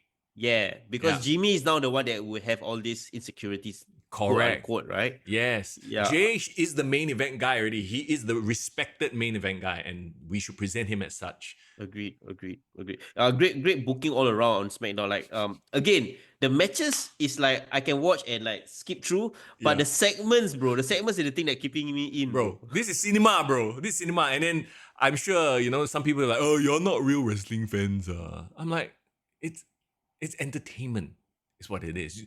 They've said it before, and I've said it before as well. It's no longer about WWE versus AEW. It's about WWE versus the NBA, about them versus NFL versus the Avengers, Marvel movies, bro, versus Netflix. anything on Netflix, bro. That's what we're competing against. Exactly, right? So I loved it. It was a highly entertaining show. You know what made me so proud as a wrestling fan over the week? What? Number 1 most watched show on Netflix in Singapore was Royal Rumble, bro. Let's go. I think it lasted for 2-3 days only lah. But the fact is, it's still Royal Rumble, bro. There's people in Singapore who are apparently not fans or listeners of the podcast yet because there's not enough of you guys. are watching Netflix right now, and I think we saw it on Discord. I think Average, right, said it as well. Like he has friends, Yep. people who are not watching, who are finally checking out wrestling because it's so accessible. Yeah, there you go. Okay, then we had the KO promo. We talked about that already. The Charlotte promo. So ultimately, when they did all that, it's to set up the next match also, right? Because Nia Jax comes out with Candice LeRae. It is so, I feel very mean for saying it, but what is it with this couple? Like the both of them are so horribly uninteresting. Like Candice LeRae, like, you know, she has the cool colored hair, but somehow she's about as interesting as That was the a coolest thing rock. about her. Yeah. You know, as somebody said very mean, it's like, hey, Alexa Bliss fighting an ugly version of herself. What the fuck? Who said that? I saw it on social. Okay, no, that's terrible. You guys That's are so, terrible. okay, that's mean. That's me. She's not there. Come on. No, but I never. That's her being bland has nothing to do with her looks. Okay. No, it does not. But she is bland. As a wrestler, as a character, like she's Nia Jax's bitch, I guess. I don't know, Nia Jax's friend. Can I make a comparison which actually is very unfair because I don't think she's as good as talented as her. But I felt like she's like Molly Holly. Like when I say Molly Holly, meaning in ring work, good in the ring, a great hand, great role model. Everything about her, is nice. But because she was in the charisma showcase that was the Attitude Era, she just felt bland. Like, that's a very good point, actually. They did mention that Nia Jax has a match with Tiffany for her title next week, but why? No, to be honest, if you recall, right, when she beat Nia Jax, I mean, she stole the victory because of the cashing in the Money in the Bank. Yeah. She didn't do a rematch. There wasn't a rematch. But the rematch clause hasn't been a thing for a while. I mean, if you want to enforce it, you should. But the point, that's why I never understood why Nia Jax shifted attention to Rhea Ripley for Saturday night's main event. Because, like, clearly the business that she's supposed to focus on was Tiffany Stratton. Yep. So now, to me, this is course correcting. Okay, finally they're gonna close this loop, right? Yeah. You want to talk about the Alexa Bliss match? There's nothing to talk about. The match was bland as. So I think it has to do with Candice LeRae being a charisma black hole. Okay. I also feel like Alexa Bliss, I hope I'm wrong. You know I'm a fan of Alexa Bliss, right? She comes out a huge pop, but I think she's also fallen into that category of wrestler where it's like, she will always get a pop. When they return, they will always get a pop. But they never have a proper storyline for them. They never have a proper direction or it fizzles out. AJ Styles is a great example of this. Every time he goes away for a while, he comes back, but then he'll have like one or two feuds, one or two programs, and then just like, okay lah, like, nothing that captivates. And I feel like Alexa Bliss might be in that boat. Well, the good thing is they both came back with their theme song that people actually remember and liked. Yes. Both of them. Sure. But did you notice, just a split second, there was a bit of a Wyatt 6 overlay. So if this were like a few years ago, I would be very intrigued. But as we've seen, the Wyatt 6 has been a flop. An absolute unadulterated flop. They have not done anything, right? Like after murdering everybody on that one episode of Raw, which was amazing, by the way. That was an amazing debut. So I was thinking to myself, like, is it a case of, okay, they realize that this gimmick, they cannot overdo it. They can only do it once every like few months, right? Yeah. And is that the approach that they are doing? Which is great for the performers, by the way. They're like, okay, we don't need to do anything at work. Hey, 3 months off, let's go. Yeah, wow, shock only, I'm sure they're wrestling like dark matches and house shows and that kind of stuff. But yeah, like, I don't know. Okay, that's the thing, right? Do you feel like Triple H was doing it more of like I don't want to be saying it, but like a pity run, like courtesy run. I know where you're going with it, and that thought did come across my mind, yes. Okay, but to be fair, the reason why I was intrigued is because everyone and their mother said like, if Alexa Bliss comes back and she kind of does a Finn kind of tribute, then it would make sense for her to go into Wyatt 6, right? Yeah. Why I think it could be really, really interesting because another thing else about Alexa Bliss that I really like is always her promo skills, right?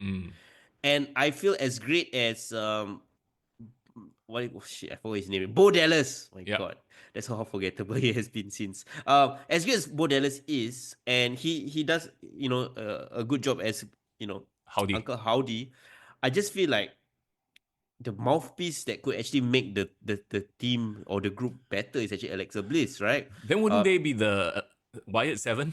No, now they are Wyatt 6 officially because they only got 5 members. What?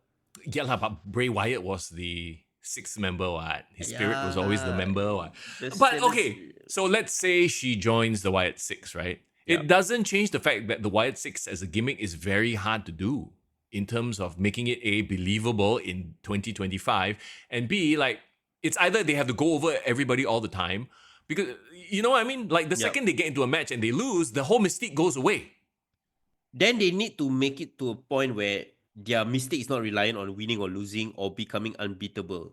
Then what is their mystique? They had it previously when the and the the clues came out and stuff like that, but they can't do that forever. And they can only massacre the backstage once or twice per run, right? Yeah. They can't do that anymore. So what can they do?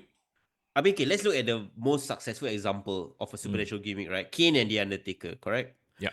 Kane and Undertaker, at the beginning, they were unbeatable, right? Yeah. Like, that was their thing. They Yeah. never get pinned.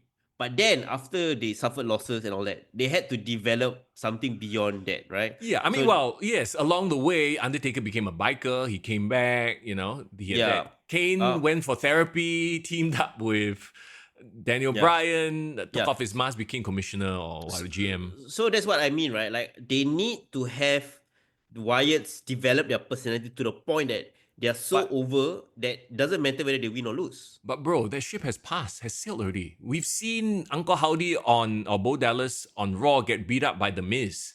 And then there was no real payback. Like Undertaker and Kane, they run roughshod over the roster for a long time. Like, it feels like to me Wyatt 6 had a moment, then after they never that, captured it. They never captured it back. It's gone. And to me, there's no vibe from them anymore. That's why it's curious why Triple H pulled them back. Like, remember, they had a great debut, but instead of having their debut match on SummerSlam, which they should have done, they had that blow-off match with like Alpha Academy like 2 weeks later on a Raw. Correct. And then remember we were talking about, maybe Wyatt 6 versus Judgment Day next, because Judgment Day has all the betrayal. And it works, right? Because you got upper mid-card faction versus like a up-and-coming faction. It would have created very intriguing storylines. But they just disappeared. They never pulled the trigger. They should have. Yeah. They really should have pulled the trigger. And then they got transferred to SmackDown and nothing, we've seen or heard nothing. I mean, there was the glitch lah, but whatever lah. Like, So that's why I hope Alexa Bliss's, appearance on SmackDown signals a way that, they can kind of bring him back. But this is, of course, me being hopeful, right? Like best case scenario, that's what happens. And they become over again. I don't know. I get the sneaky suspicion. I get the vibe that they don't really have anything for Wyatt 6. And Alexa Bliss is going to be like, I say lah, an AJ Styles, a Dolph Ziggler. She's going to be perpetually over. She's going to get the pops, but we are going to see no character development for her. Unfortunately, you know how much of a fan I am. She didn't even cut a promo. She's returned from the Rumble. She was in this Elimination Chamber qualifying match. We don't know her motivations, what she's gunning for. Obviously, the title, but there's no she hasn't had a chance to express herself. Yeah, I mean, and that is a very fair point. I'm also waiting for that first promo back, right? Yeah. Like, what is she gonna say? What is she? I really want her to have that 2 or 5 minute screen time. Yeah. What's her motivation? Is she doing it for the Fiend? Is she doing it for herself? She's back with the doll and everything, right? Yeah. So again, so that's all the intrigue comes from there, because we all know Alexa Bliss can cut a great promo. She's really good in her character work.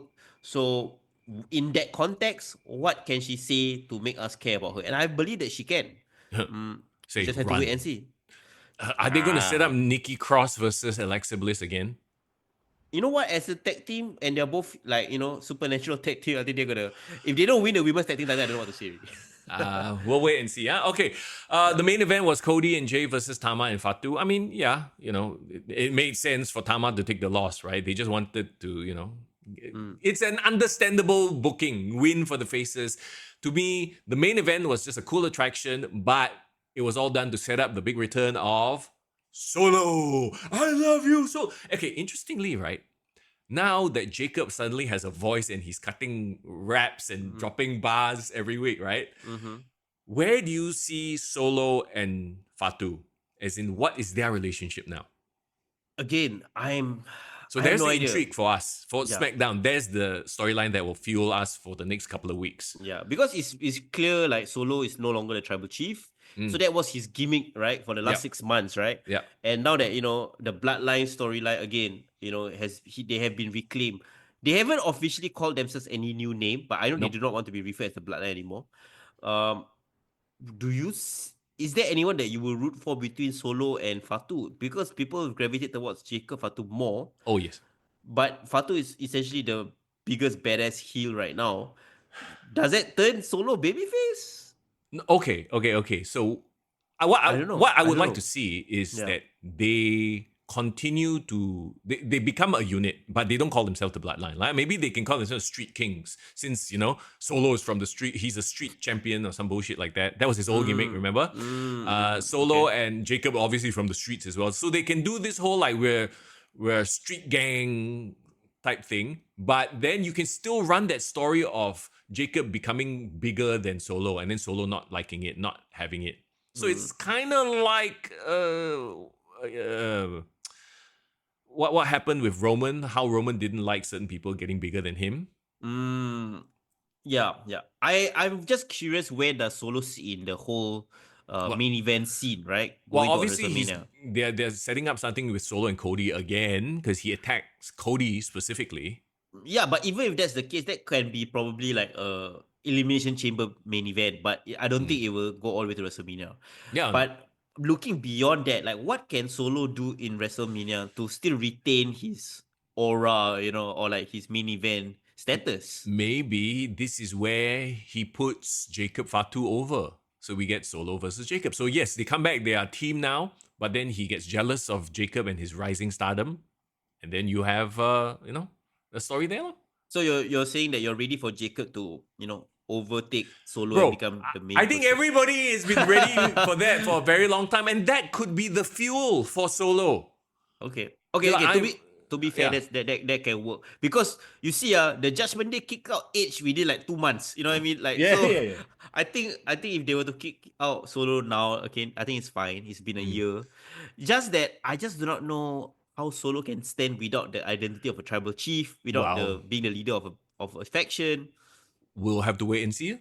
Yeah, We'll have like maybe him being the foil for Jacob Fatu is enough to sustain that feud. Yeah. But one thing I must say is that recently, Solo has been getting quite funnier, Yeah. on social media, like, I got tickets, like We still remember that. Yeah. that version of Solo and him being unserious it's like Big Jim, right? It's like Yeah. Jimmy, right? Yeah. So he might be low-key a funny guy, but is that enough for him to be a likable babyface? I don't know. I don't see him as a babyface. I think he needs to stay heel. Jacob Fatu can go babyface. Yeah. Okay, so that's Raw and SmackDown. So this is what has been set up so far, and the next couple of weeks will all be about the road to WrestleMania, i.e., Elimination Chamber being the big pit stop there. The current contenders are, for the men, John Cena, Punk, Drew. Those three are in already.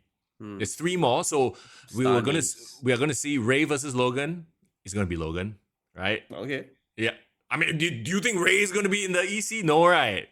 No, I mean, It's Logan Paul, bro. Come on. Logan Paul is the name that needs to be in the main event scene. Yeah, for Yes, sure. okay.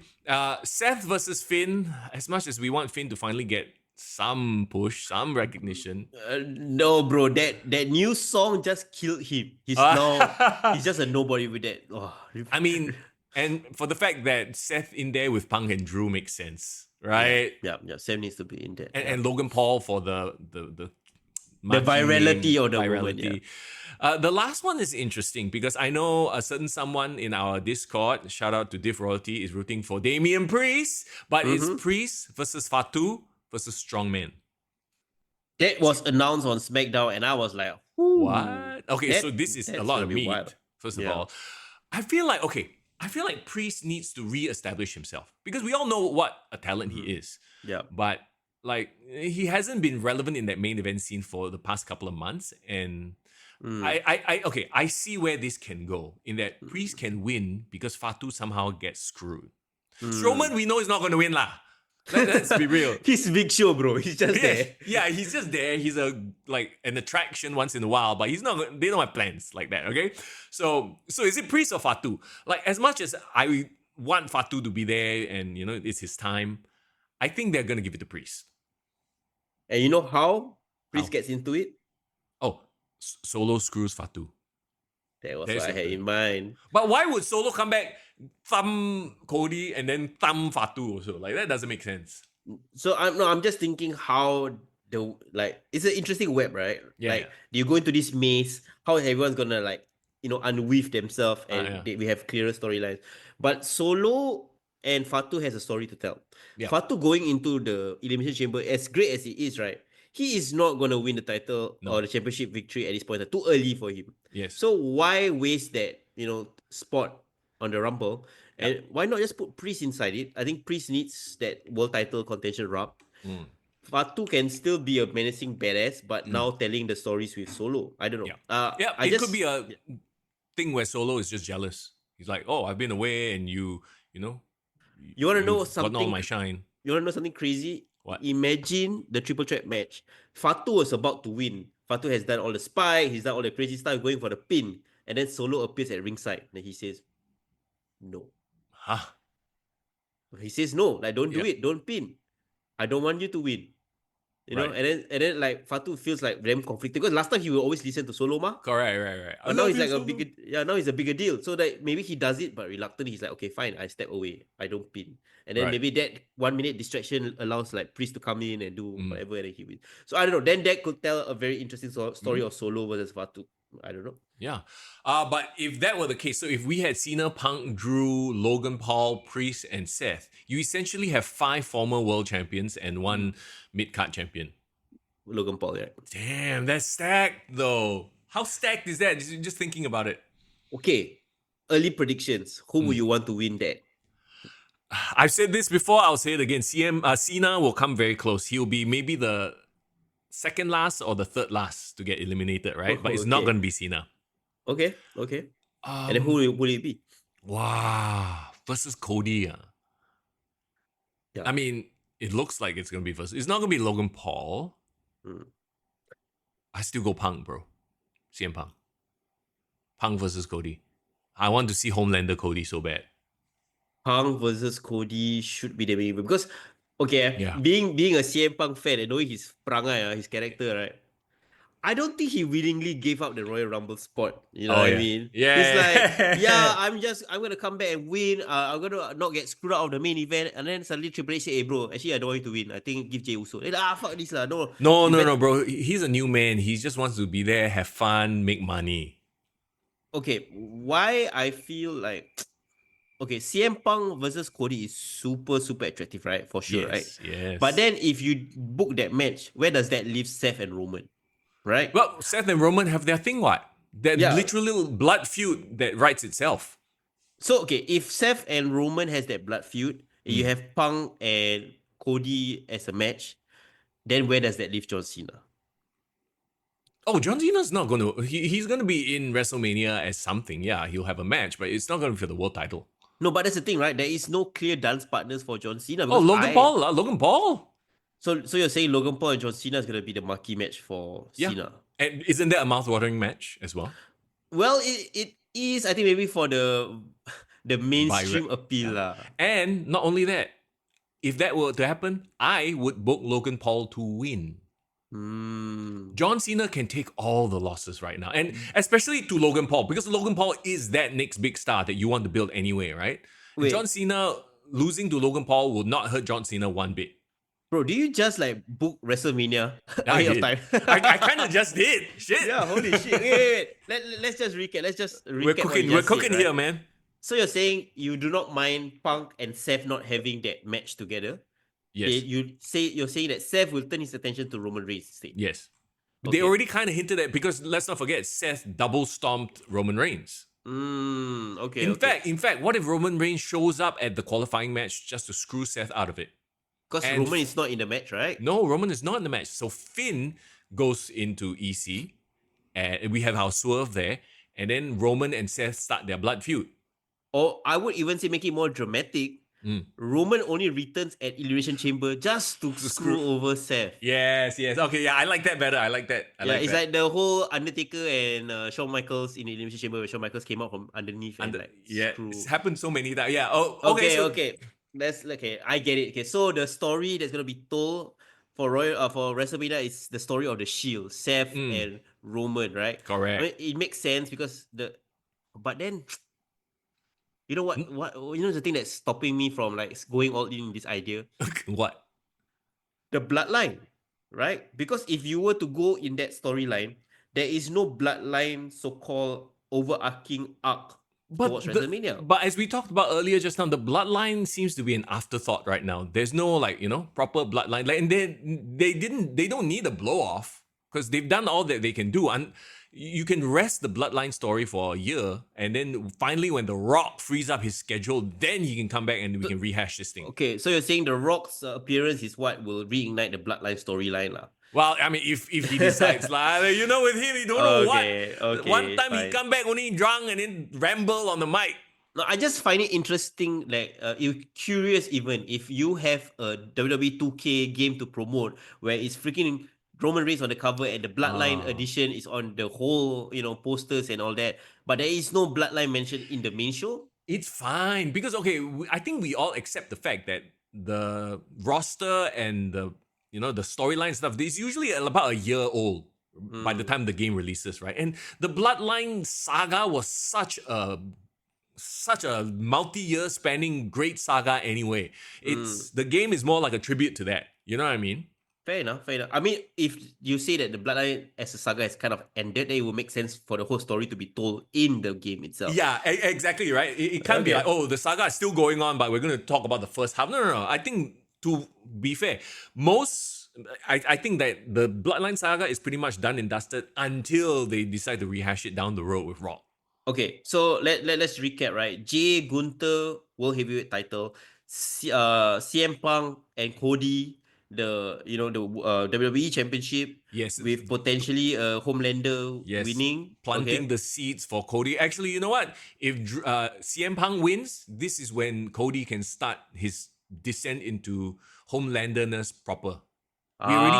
We've already seen glimpses of it, right? But post WrestleMania, that's where he starts becoming even more brutal and more evil, whatever. Okay, so CM Punk versus Cody, with CM Punk winning, getting that main event spot that he wanted so badly, but Jey Uso also having the other night's main event spot. Yes. Seth and Roman can be like the blood feud of all ages, basically the HBK Undertaker of this year's WrestleMania. Yeah.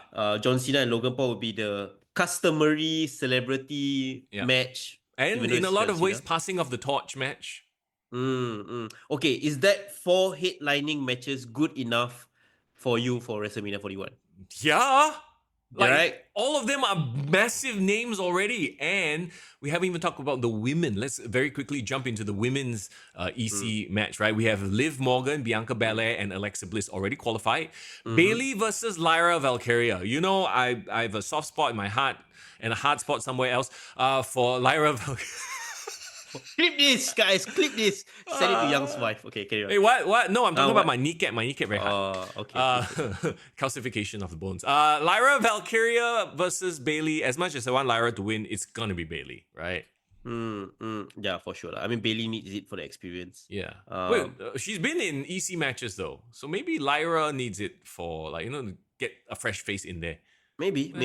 I don't know. Chelsea Green versus Naomi. You know what? I think Naomi is gonna win. You think so? I think Chelsea has a good thing going in the mid-card division. And I don't want her to kind of like, Okay, but does it feel very predictable then? Like with Bayley, you got the established one. With Naomi, another established one. Like there's no, the wild card could be the last one. The last qualifier, Roxanne Perez versus Raquel Rodriguez. And Liv Morgan is already inside, right? Yes. I mean, you would automatically assume, then they can play the whole Liv and Raquel team up in the EC. Yeah. But Roxanne though, the wild card, she's still in NXT, right? Technically. Yes. Yeah. So I don't know, like this could be her big coming out party. No, you don't think so? Maybe she gets close to winning, but she doesn't win. Would be interesting. I think it would be a very un-WWE thing to do, which is like a proper spanner in the works, I mean, they've done it with Jey Uso, I guess, but I can see it. But the thing is, like, if all of them are in the match, right, who would realistically win?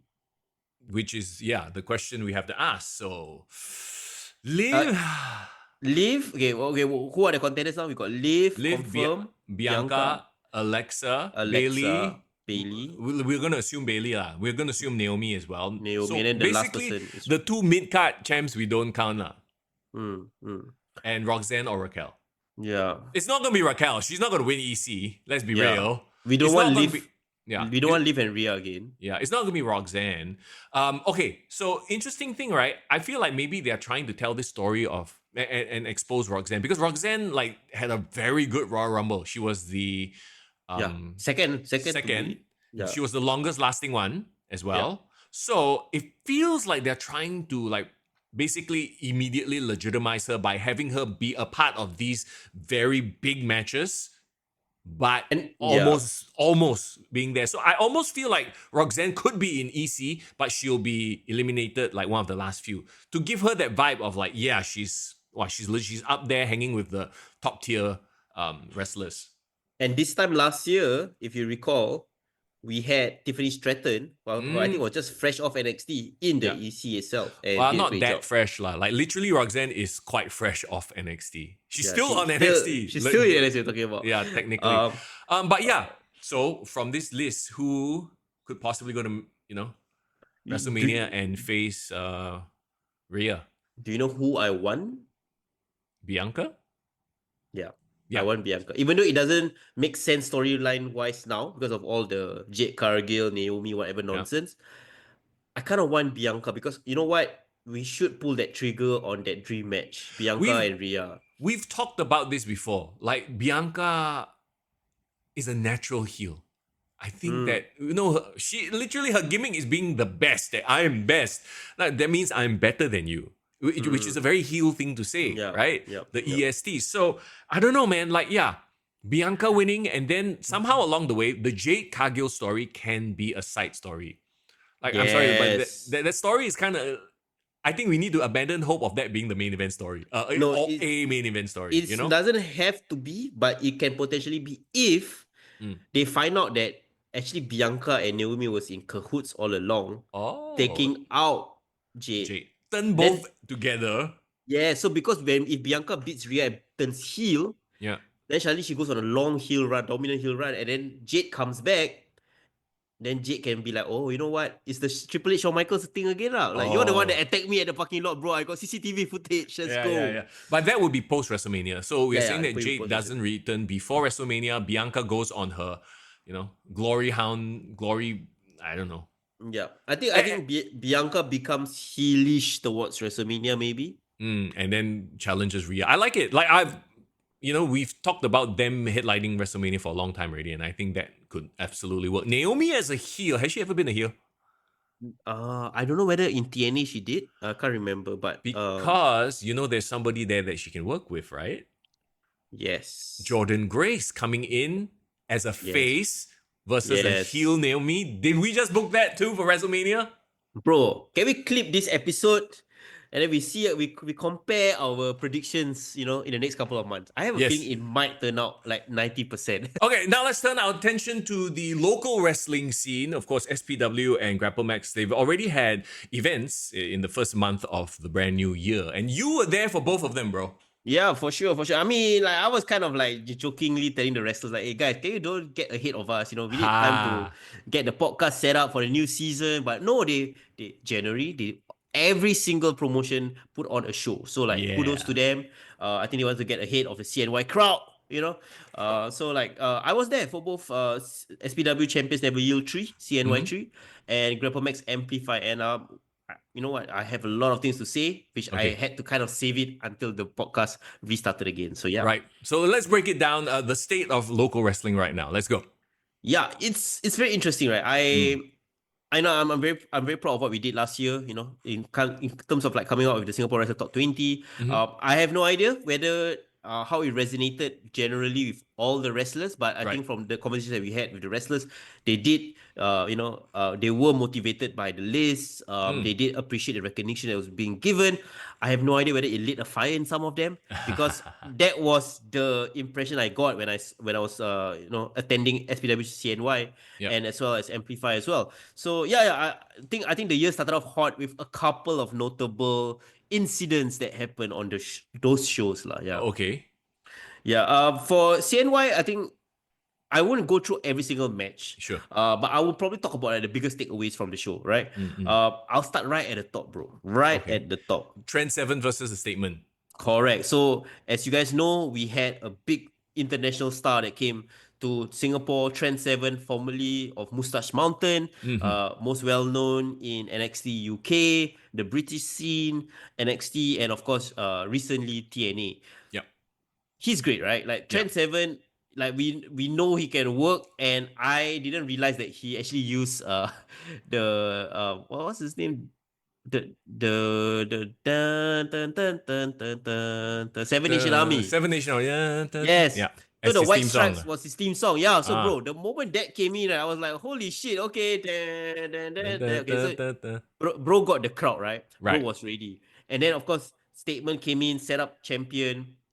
He recently won the title, I think, over the holiday. Remember, we were part of that pull apart. I remember that interview we were doing. Very clearly. So yeah, he came in, he was a champion, and he, very, very menacing. But again, the thing about that match was something really, really bad happened on I can't recall off the top of my head, but there was a very bad injury that happened. Oh. And to the who? to Statement. Okay. I think he either clash heads. I will quickly go through my notes. What happened? I think there was a situation where I think they clash heads. Whether I can't remember, from a brain buster or destroyer or something like that. But he ended up bleeding, and he's like really like legit like bleeding, Hard way, trickling. yeah. Hard way. And I think that might have affected the finish of the match, but he really powered through the match, right? Yeah, but it was an incredible match, because halfway through the match, the Midnight Bastards came out. Of course. And this time, together with Yuki. Wait, what? So Yuki has joined them?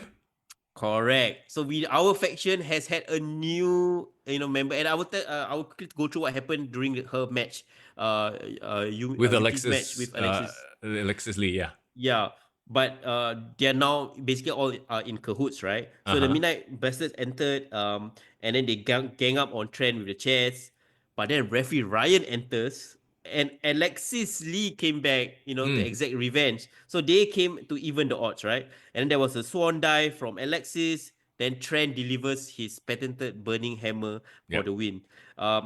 So from what I gathered from watching the match, and I think speaking very briefly to Statement after the fact, he actually broke his nose. Oh shit! He broke his nose. He had like a broken nose because of whatever that went down. But I hope it's alright. But he did really match Trent, and like Statement Trent towers over Statement. But like I just felt like it was like a pit bull match. If you know what I mean? It was just so intense, and like it never let up, and it was really, really a great main event. One of the better main events to start off a year. Yeah, so it was a great exclamation mark for the show. Talking about the Midnight Bastards, they fought Destroyer and Mighty. How was that? So obviously in Destroyer and Mighty, you have like a lot of meat. Who won that one? Who won that one? Okay. Actually, that match kicked off the show. So so the thing about that match was it very, very much kind of wanted to establish Midnight Bastard as their own entity. Like, okay, they're gonna be like this up and coming rising duo that's gonna take over the tag team scene. So actually they defeated Destroyer and Mighty. And to be really honest, I didn't think Mighty and Destroyer really showed out in this match. I think it was really more about highlighting the kids. And again, the Midnight Bastards distracted referee Ryan. And RJ attacked with a steel trash can cover to deliver a zigzag for the win. So it was really an impressive outing for the kids, but they had to resort to cheating lah. Right. Yeah. I wanted to kind of go like jump around, but since we're talking about the intro match, I'll cycle through the other matches. Then the next match was actually the Singapore Championship Contender Gauntlet match. In order of appearance, we had Ricky Malik, the Hustler Ray Lim is a returning wrestler with Celine. Bryson Blade, your favorite guy. We has Reese we have Iman, and we actually have the winner, which is Dr. Gore. Right. Yeah. I think one thing I really like about this match was it showed out a couple of the wrestlers that usually never got a chance to show out, right? Like Ray Lim, for example. I have never really followed his career. Don't know anything about this Yeah. guy. Nope. Yeah, Me but neither. he actually shocked the crowd because he actually had a surprise rollout to beat Ricky Malik. So he was like, straight away Ricky Malik kami promo dia kena roll in, lost. Okay. So he survived. And then he almost repeated the feat on Bryson Blade. But of course, Right. Bryson Blade kicked out. The 24/7 champion soon dominated. And of course, Didn't he RKO rename for it the the win. Hardcore Championship or something? Yeah, he completely Or was it removed 27? the title, the what do you call it, the sponsor, I think. Right. Yeah. Yeah. So now it's just 24/7 championship. Right. Yeah. He broke it up like hardcore championship style lah. Like Right. he broke up the Right. blades. Michael Jackson chance was going out because Reese was there. Bryson Blade still capitalizes on an RKO. So at this point in time, Blade's cardio, like you gotta give him a shout out. He was doing really, really well. So, but talk to us about Gore. So, obviously, an established, guy, right? Yeah. He's Because been there for the longest time. Now he's the SPW Singapore champion, and we had an SPW Singapore Championship match on the card as well, right? CK Vin versus Black Arrow. Correct. So basically, Gore winning this match made him the number one contender. Correct. Right. So when he won, right, the thing that came out was like he actually was the final two was him and Iman. So Iman actually put up a good fight, but eventually I think the experience of Gore came out. So as he was leaving the ring, right transition to the next match, which was a Singapore Championship match. So CK Vin entered, at the entranceway right as Gore was leaving. So they had a very, very intense like stare down. That was really a cool tease. The match between CKV and Black Arrow, I thought this was personally for me the best wrestled match. Oh, on that night. wow. Okay. When I say wrestled match, okay, maybe the trend and a statement, while it was great, right? I just felt like it was more of like an international dream, it's like a showcase match. But in terms of like a pure wrestling match with a story, blah blah blah, I think it was CKV and Black Arrow because of the history that they had within each other. And also the fact that Black Arrow brings so much intensity to his matches. We all know how great he is, but of course CK Vin as an excellent heel managed to neutralize him. Angle slam. I remember he did an angle slam, and he actually brought out a chair. His patented chair. Yeah, right? his thing. Signature chair. But of course, as he was down, and he wrestled the referee. Referee took out the chair, and then next thing he actually used the title belt to headshot Arrow. Okay, so he didn't win honorably lah. As usual. As a heel should. So that sets up CK Vin versus Dr. Gore for the next one. Which makes sense, right? Yeah. I believe that should be the match at Unchained. Don't quote me on it because I haven't seen the full lineup. But yeah, that's going to be a great match. And then, and as I was saying, then we transition to the Alexis Lee SPW Queen of Asia Championship match. Again, so she was fighting Yuki, right? Yep. Yuki interestingly played the heel in the match. Right. So it was almost like a foreshadowing, right? Right. Crowd was more behind Alexis, which is more than often than she was in recent times, right? But the casual beauty, I think one thing about her I realized is that she has a lot of intensity to her moveset. Yeah. That wasn't really obvious previously. I think for some reason there was a fire lit under her in this match because she and Alexis Lee brought out a very hard hitting women's match. Okay. So Statement came out towards the end of the match. Of course, we all thought that Statement was coming out to support Alexis Lee, right? They are known friends. But then she ended up punching Alexis in the face. Who, Yuki? No, Statement. Statement? What? Yeah, I think there was a distraction of the crowd, or the ref was away or down. I can't remember. He actually came in, and we thought okay, what's going to happen? But he actually came and punched the Alexis. Yeah. So seemingly aligning with Yuki. So yeah. I have no idea what that means. So does that mean well, I mean, as you mentioned in the main event, right? Obviously, there are now factions being formed. Yeah. So Yuki, of course, retained the title. Alexis Lee, essentially lost the match because of Statement. Yeah. So I'm just wondering whether there's going to be an intergender feud. That's the thing. Well, we'll have to wait and see. Let's move on. The next match. Where did the tag team championship match come into play? Okay. So right after the intermission, in fact, so Jack and Cheese defeated the Juicy Boys, and Woo! we know the Juicy Boys, from my PW. We Yep. love them. They did a very terrible, like Joe Hendry style diss track. They had a music Oh, video and no. everything that played. Oh no. Yeah, it was bad, but it was funny, I guess. Yeah. But anyway, of course, CBK, we know crowd favorite, delivered Yep. awesome, hurricane at the start of the match. Juicy Boys were actually working in tandem better in this Okay. match, because as great as BGJ and GCBK is, right, I like their tag team is like kind of like oil and water, very two different styles and physiques coming together. But Juicy Boys, they really played a great part in kind of like working a tag style match, right? Isolating one person, taking over, and making sure that, of course, BGJ is far away in the corner, not being able to enter the match, right? But then Gojek chants started happening. Gojek, Go Jack, go Jack. yeah, and I then get it. and then like all the Malaysian taunts, three is one, 3, 2, 1, all the Yeah. nonsense. But then of course, big splash from the shoulder from Jack and BGJ, Miles Karu chair shot to get the disqualification. So they also interestingly had a disqualification ending, or like a schmoz Right. sort of ending. So wait, the champs are still Juicy Boys then? No, the not Juicy. Yes, Juicy Boy is still the champs. Correct. So you're right. Ah. So the Juicy Boys retained the title, but they got disqualified lah because of the match. Yeah. So Jack and Cheese won, but they won by DQ. Correct. There So you go. Okay. clearly, it shows that this is not over. Like, there's definitely gonna be some sort of Yeah. ramifications, Yeah. a future match for both of them. Talk about title matches. Let's talk about the SPW Southeast Asia Championship. It's a 4-way. Yeah. Obviously, our much beloved wrestler of last year, Singapore wrestler of last year, the Butcher Man, Yeah. versus Shivam versus Jake DeLeon versus Aiden Rex, a newly healed Aiden Rex. So this is the one that I wanted to talk about. Actually, that was a thing I wish we had a show on, because like, holy shit. Okay, SPW is gonna pull the trigger on Aiden Rex Hilton. Very interesting. Very interesting. It was this was like, in terms of like the most entertaining match of the night, this was it, right? Because everyone had like their favorites. We had Aiden Rex, well respected. We had Jake DeLeon. How did the crowd take to him being a heel now? Oh, they immediately turned. They immediately booed him. Okay. They immediately booed him, right?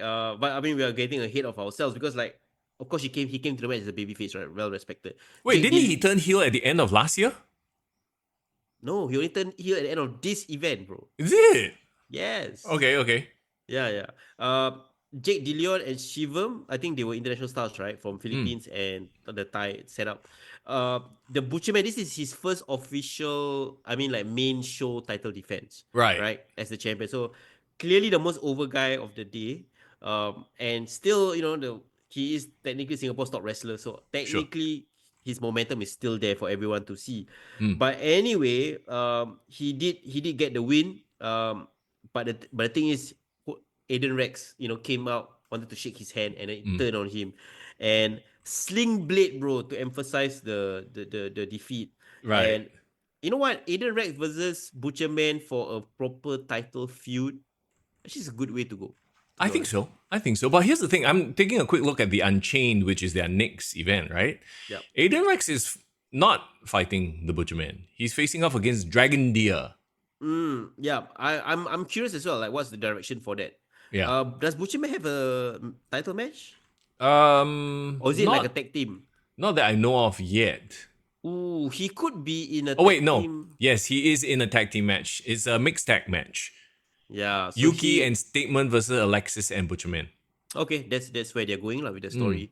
Yeah, so maybe they're gonna keep them apart for a bit. I'm not sure. I hope they do explain it. But I actually voted Aiden Rex pretty highly on the night because of that heel turn. The heel turn really like, everyone kind of gasped and got excited. Because we know where this could go, right? Right. Yeah, but of course, for my full star ratings and the full, article review, go check us out on our Patreon, yeah?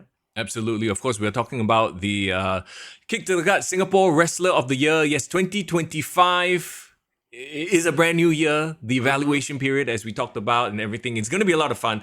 Last year we did it, and I know you had a lot of fun, a lot of sleepless nights, but a lot of fun with this as well. Yeah, man. But you know what? Now the wrestlers and the promotions are going to give us more sleepless nights because they're going to put on more shows. Yes, more bangers. To clarify, all the shows that happen in January, we will still include. It's just that the evaluation period, that means us starting to grade it and put it out on our Patreon page, only starts this month. So Correct. As long as you guys do minimum 3 matches throughout the year, we will put you in consideration for the top 20 list. Interestingly, it seems like some former female wrestlers from SPW, they have returned. I like Selena, you mentioned. Right? She has a match at Unchained, actually. She's fighting a vampire. Oh, wow. Thailand's resident vampire wrestler, Jenny. Okay, I think we will probably have to have one of them on our show leading up to the event. So the vampire, or I don't know whether the vampire you can come all the way from Thailand to do that, but maybe we shall see. Yeah, and then we would have to record it at night, because vampire in the day. Anyway, I don't know if Thai vampires work like that though. So that's the SPW event. Of course, their next one, like we mentioned, is Unchained, which is happening on the 7th of March. So something to look forward to in about less than a month's time. Yes, for sure. So let's talk about, Pivot as well, because the other Singapore wrestling company, Grapplemax, they also had an event recently, Amplify 6. Yeah, again, Grapplemax starting off their year early as well. This felt like more of like a road to Causeway Jam kind of style, Right. Like I think they started the year to kind of establish more storylines, set up a couple of matches. I didn't manage to catch the first match. It was apparently like a graduation match. I think between Justin and Melvin. Correct. I heard it was a time limit draw. Yes, I heard it was a time limit draw. So the cool thing about this was actually it was a perfect setup segue to the NWE's first event. They actually had just this past week, right? Right. On Friday. Was it open house or was it they called it something else? Can't remember. Showcase. Yes, it's just called NWE Showcase. Yeah, that's an NWE Showcase. So, much kudos and respect to all these kids. They're gonna be on the show. It's almost like NXT for Grapplemax, right? But I kind of like made a decision not to include those matches or try to grade those matches because, of course, we are dealing with newbies. Yeah. I think it's a bit unfair to kind of critique them. Sure. So they won't be counted in the SW20. We will still count the main storylines or the main card shows. But I came in a bit late, so I missed most of this match. But I was there for Sarah Coldheart versus Sean Pang. Oh, wow. Okay, so have they fully embraced the dark side is my question. Oh, yeah, for sure. So Sarah is like full-on heel, came in, cut promos. It was hilarious. And the funny thing is, right, like Sean, I think, has to go at it as a singles for a while. Like, even though he is the champion, he's carrying the tag team championship. With YC? Of course, what happened? Because YC, recently become baby daddy, so baby daddy on paternity. But I did manage to meet the baby. Very cute baby. Toddler straight away in the ring already. So good for no lah. But so this was a match where I felt very interestingly, I felt that Sean's weakness got exposed. Oh, which is? Okay, you know how Sarah and Kristen are like super great as in terms of like having personality and being heels and stuff like that. Yeah. And they cut a great promo, right? And got the crowd against it. But Sean started off the show and was supposed to cut like a babyface promo. And it was very, the content of it was good, right? He was talking about how he's being a solo, having to wrestle solo now. His tag team partner might not be around, but he still will always be there for him, supports him. But of course, he has to focus on something greater than the tag team championship, which is becoming a father. Like those are great material. It's just that I don't think he can connect with his style of delivery, like his style of promoting, like his promo style. He has this very Queen's English, and he has this very like. Does he though? No, very halting, like very formal the way he talks. Right. We've talked to him. You kind of know what we're talking about. It's almost very performative. Yeah, like it's better as a goofy heel. Like when he was doing that whole cocky like. Trying to steal the limelight, it worked because that style of promo worked for that character. So what you're saying is, as a more like a heartfelt promo, it wasn't quite there because of maybe his just presentation style. Correct. So I just felt that actually kind of minus points a bit in Okay, terms of, okay, so fair. I didn't really grade him that high, it's kind of weird because like we actually put him up very very high last year Yes. in Well, the list, but I just felt like maybe it's a Jimmy Uso problem, right? When the story is good, okay, they can focus at their promos, but this felt a bit meandering lah to me. okay. Yeah. I mean, so Sarah picks up the win, which is an interesting choice, right? Like, were there shenanigans? Did Christian get involved? I would Of assume he course, did. of course, Yeah, of yeah. course, of course. So I was saying like minus points for Sean's cringy promo, but post match there was an attack from Ships Ahoy, Uh-huh. and I really love their combo move. It's like a flapjack into like a face buster kind of thing, and So they this are sets up, yeah, this obviously sets up Aussie versus Ships Ahoy. And correct. you get the, different permutations as well. So like, we could see Sean versus Christian Nick. So it makes sense. Yeah. So yeah, clearly they are establishing themselves as their future number one contenders for the tag Yeah. title. Okay, so I feel like we haven't seen this guy in the ring for a while. So when I saw this match, I was like, okay, Crypto Bro is back. Yeah, it not only that, Crypto Bro tagging in with a heel Kyle. Yes. Recently established as the top heel when the previous anniversary show. So they were teaming up together against SPD and of course the Grapplemax Openweight champion Hotshot. Okay, was this the second match of the night? Because that's what is listed on their Yes, Instagram page. it So which is was. surprising, right? Because you're talking about the main champion. Like at least put him in the starting or the second, like the match before the main event, but not like just the second match random. Yeah. I was very curious about the match placement. Placement, And yeah. actually when I found out who was in this match, because I actually walked into the show without any idea of the card, right? I didn't really pay attention to it. But like, hey, you guys got technically the top babyface team purely based on popularity, right? You got SPD and Hotshot. And then you got like technically top heel just by name value alone, Crypto Bro and Kel. So I was like, why you have it as a second match? Okay, okay. I was curious about it. So it was a blockbuster tag team match goes without saying, right? Right. One takeaway I had from this match, right? There was a lot of Attitude Era moveset callbacks. Okay. Okay, I'm gonna list it down, bro. There was a worm from LK on SPD. There was scissors kicks. There was Hogan leg drops. There was a God. Hogan comeback. Yeah. There was stereo RKOs from the baby faces. There was a spear from LK. Oh, you know what I mean? There was like, I tell you this, if you were an Attitude Era kid, right, this is like a wet dream. Like all of them were just spamming Attitude Era finishes, which was hilarious.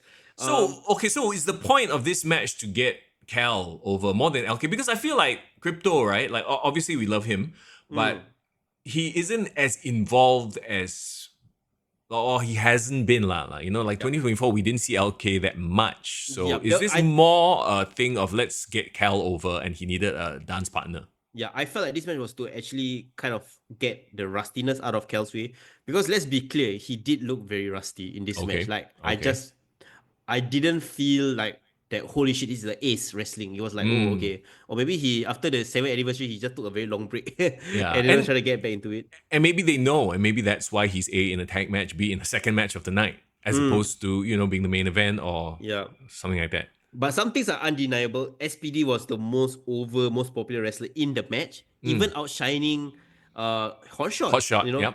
But we've said this before, what? Like in terms of connection with the crowd, like Hotshot has the technical ability, but SPD is more of that, so like that character we want to root for. Agreed. And LK was of course hilarious, had the scammer chance. But then the shenanigans from LK actually allowed Cal to pick up the victory for running knee on SPD. So despite having a very popular tag team, babyface, even having the world champion there, they both lost.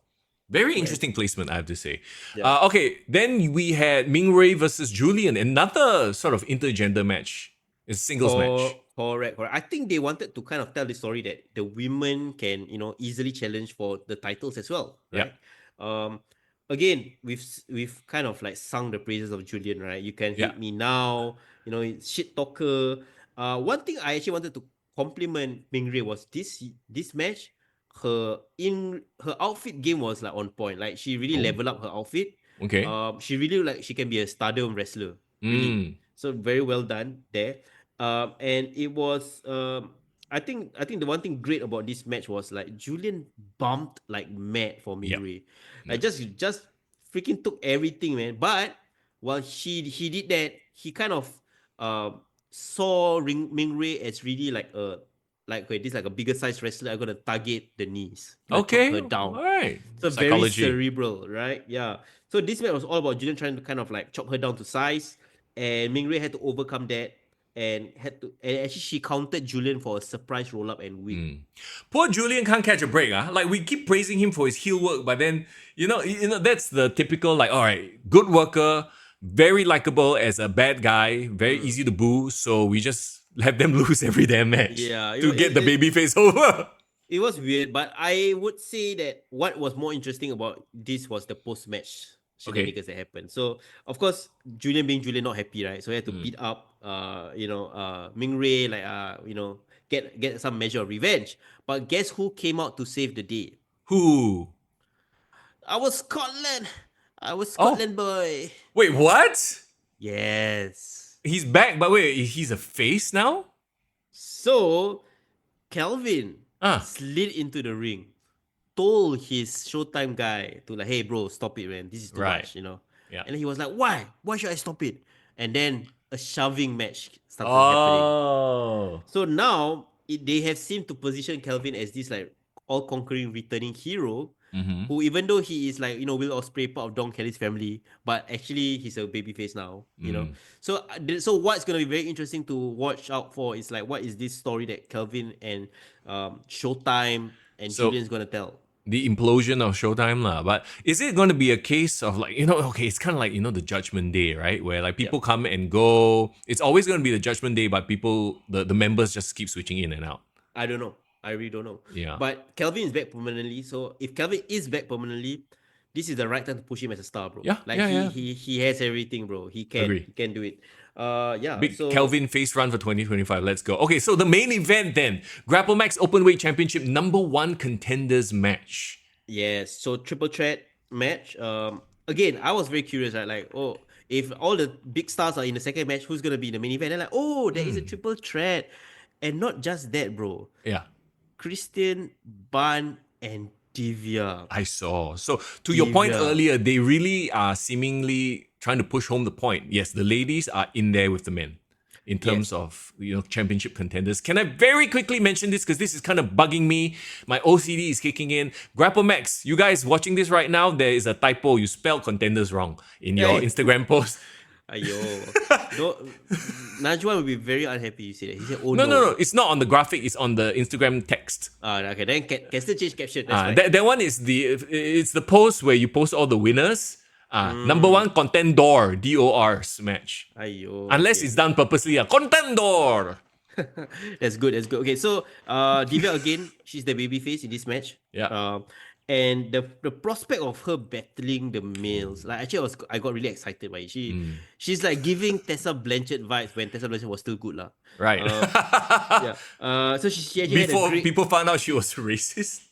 Yeah, she had a great Hurricanrana to start off the match against Christian. There was a Sarah and Div stare off because Sarah was at ringside. Yeah. Interesting.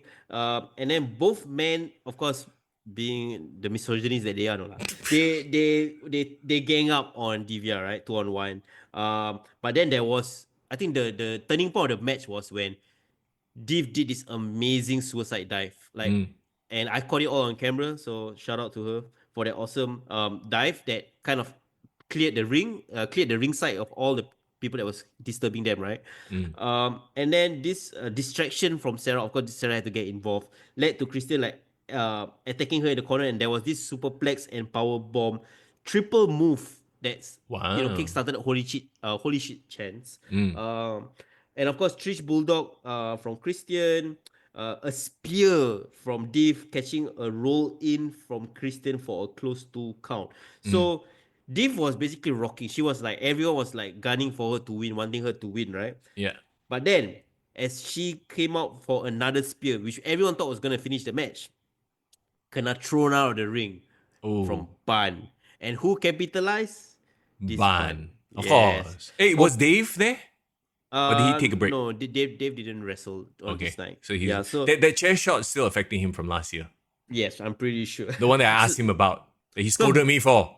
he's clearly, like letting Ban be the main guy this year, I think. Yeah. So Ban takes advantage, throws Divya out of the ring, and takes the opportunistic win from Christian.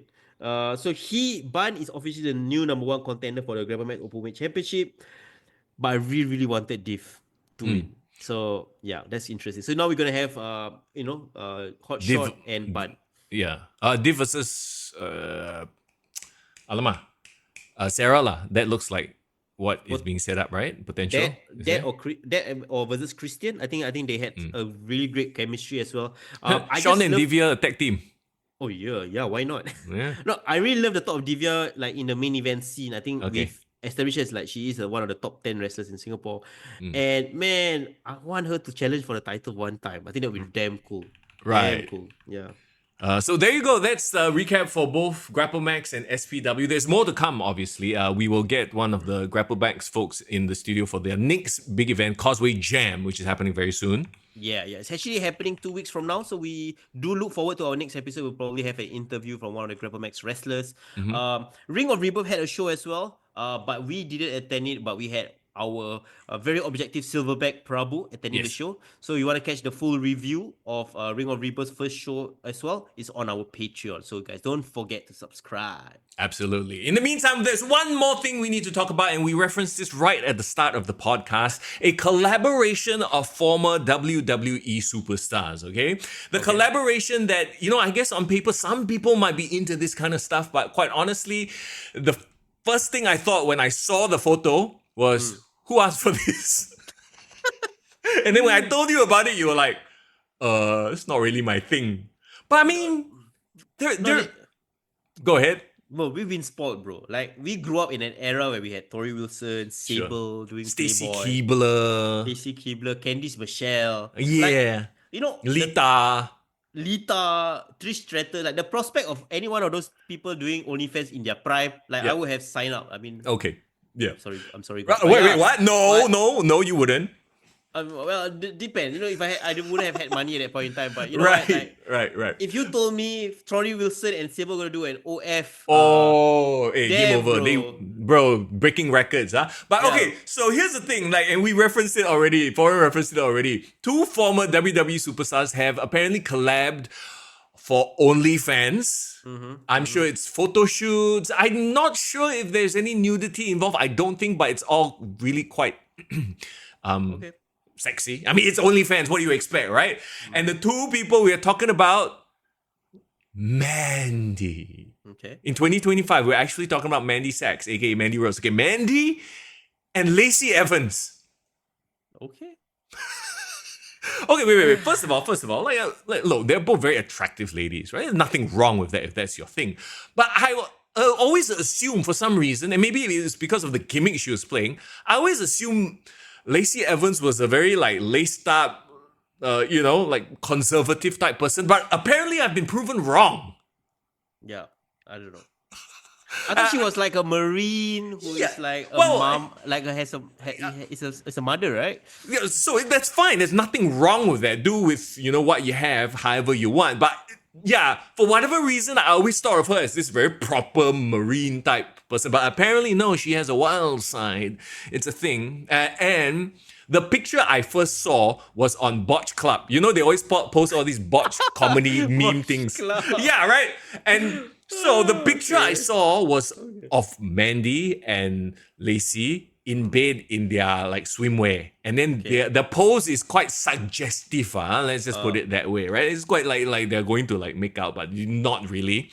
And then at the bottom is Vince McMahon in that interview on Netflix going so that was that was how I found out about it. I was like, whoa! Is it this one? I can't remember what his quote was, but it was he's talking about and then typical Vince shit lah, right?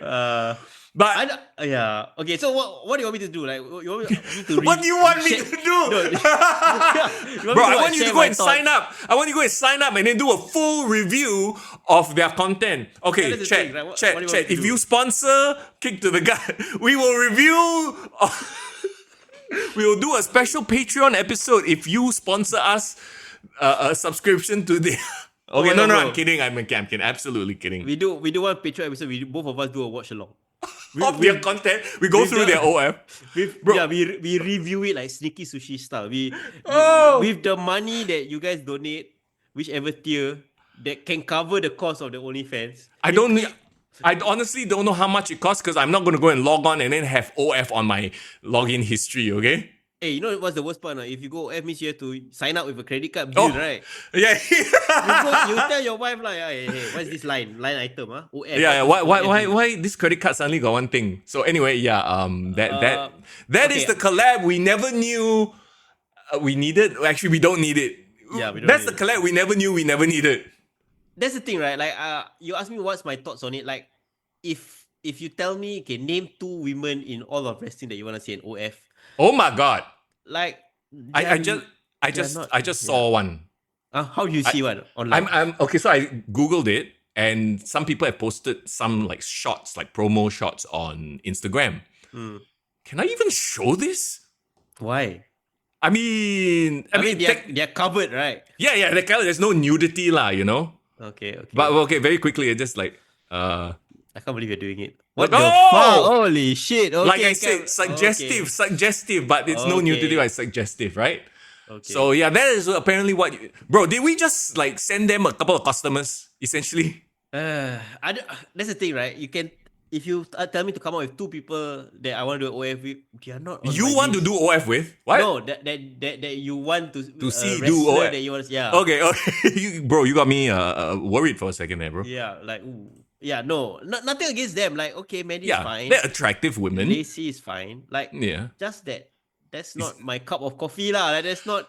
Like, when I wake up, I don't think like, oh man. Lacey Evans and Mandy Rose, huh? Yeah, just like, nah. But who I would want to see as OF, I shall not say lah. Yeah. I just found a shot that, this one cannot show. Okay. On X. X is lawless lah. XY lah. X is what? That one okay, so essentially they're kissing lah. They're kissing in bed in their lingerie. That one you just WhatsApp me can already lah. What are we doing, Mr. Yao? Sending each other this is for research. Oh my god, this is for research. You know, there's a glass plane on my door, right? I'm very afraid. My wife walked by and looked in and see what I'm looking at. What is Mr. Young watching? We're doing this for work, you guys. If your wife doesn't catch you, your doggos will. Exactly. They will report, bro. Don't. Okay. So there you go. Okay. I think this is a great time to end the podcast. For our second episode of the new season. I hope you guys are enjoying all the new graphics. Wow. The not those graphics that you just sent, but like our general creative graphics. Whatever. Yeah. But yes, as always, thank you so much for hanging out. Discord is where you can find us when we're not on the podcast, of course. So join us in the Discord. Links are in the description. Yeah. We're on Instagram. We're on TikTok as well. So come and find us there lah. Yeah, so again, our weekly shows are still going to happen, but we're going to do a majority of them pre-recorded. We will only go do live streams on pay-per-view weekdays or weekends. Yes. If you still want to kind of, please chat with us while the show is premiering. Most likely, it's either me or Young. We will probably be on the chat. But if you want to really have a proper, full-on tag Mr. Young Foreign to talk about stuff, please check us out on our Discord channel as well. There you go. In the meantime, though, hey, as always, it's Mr. Young. And it's Foreign in the building. Take care. Hang on, let me out-tab to the Google's image search. Oh, no. Okay. Let's go.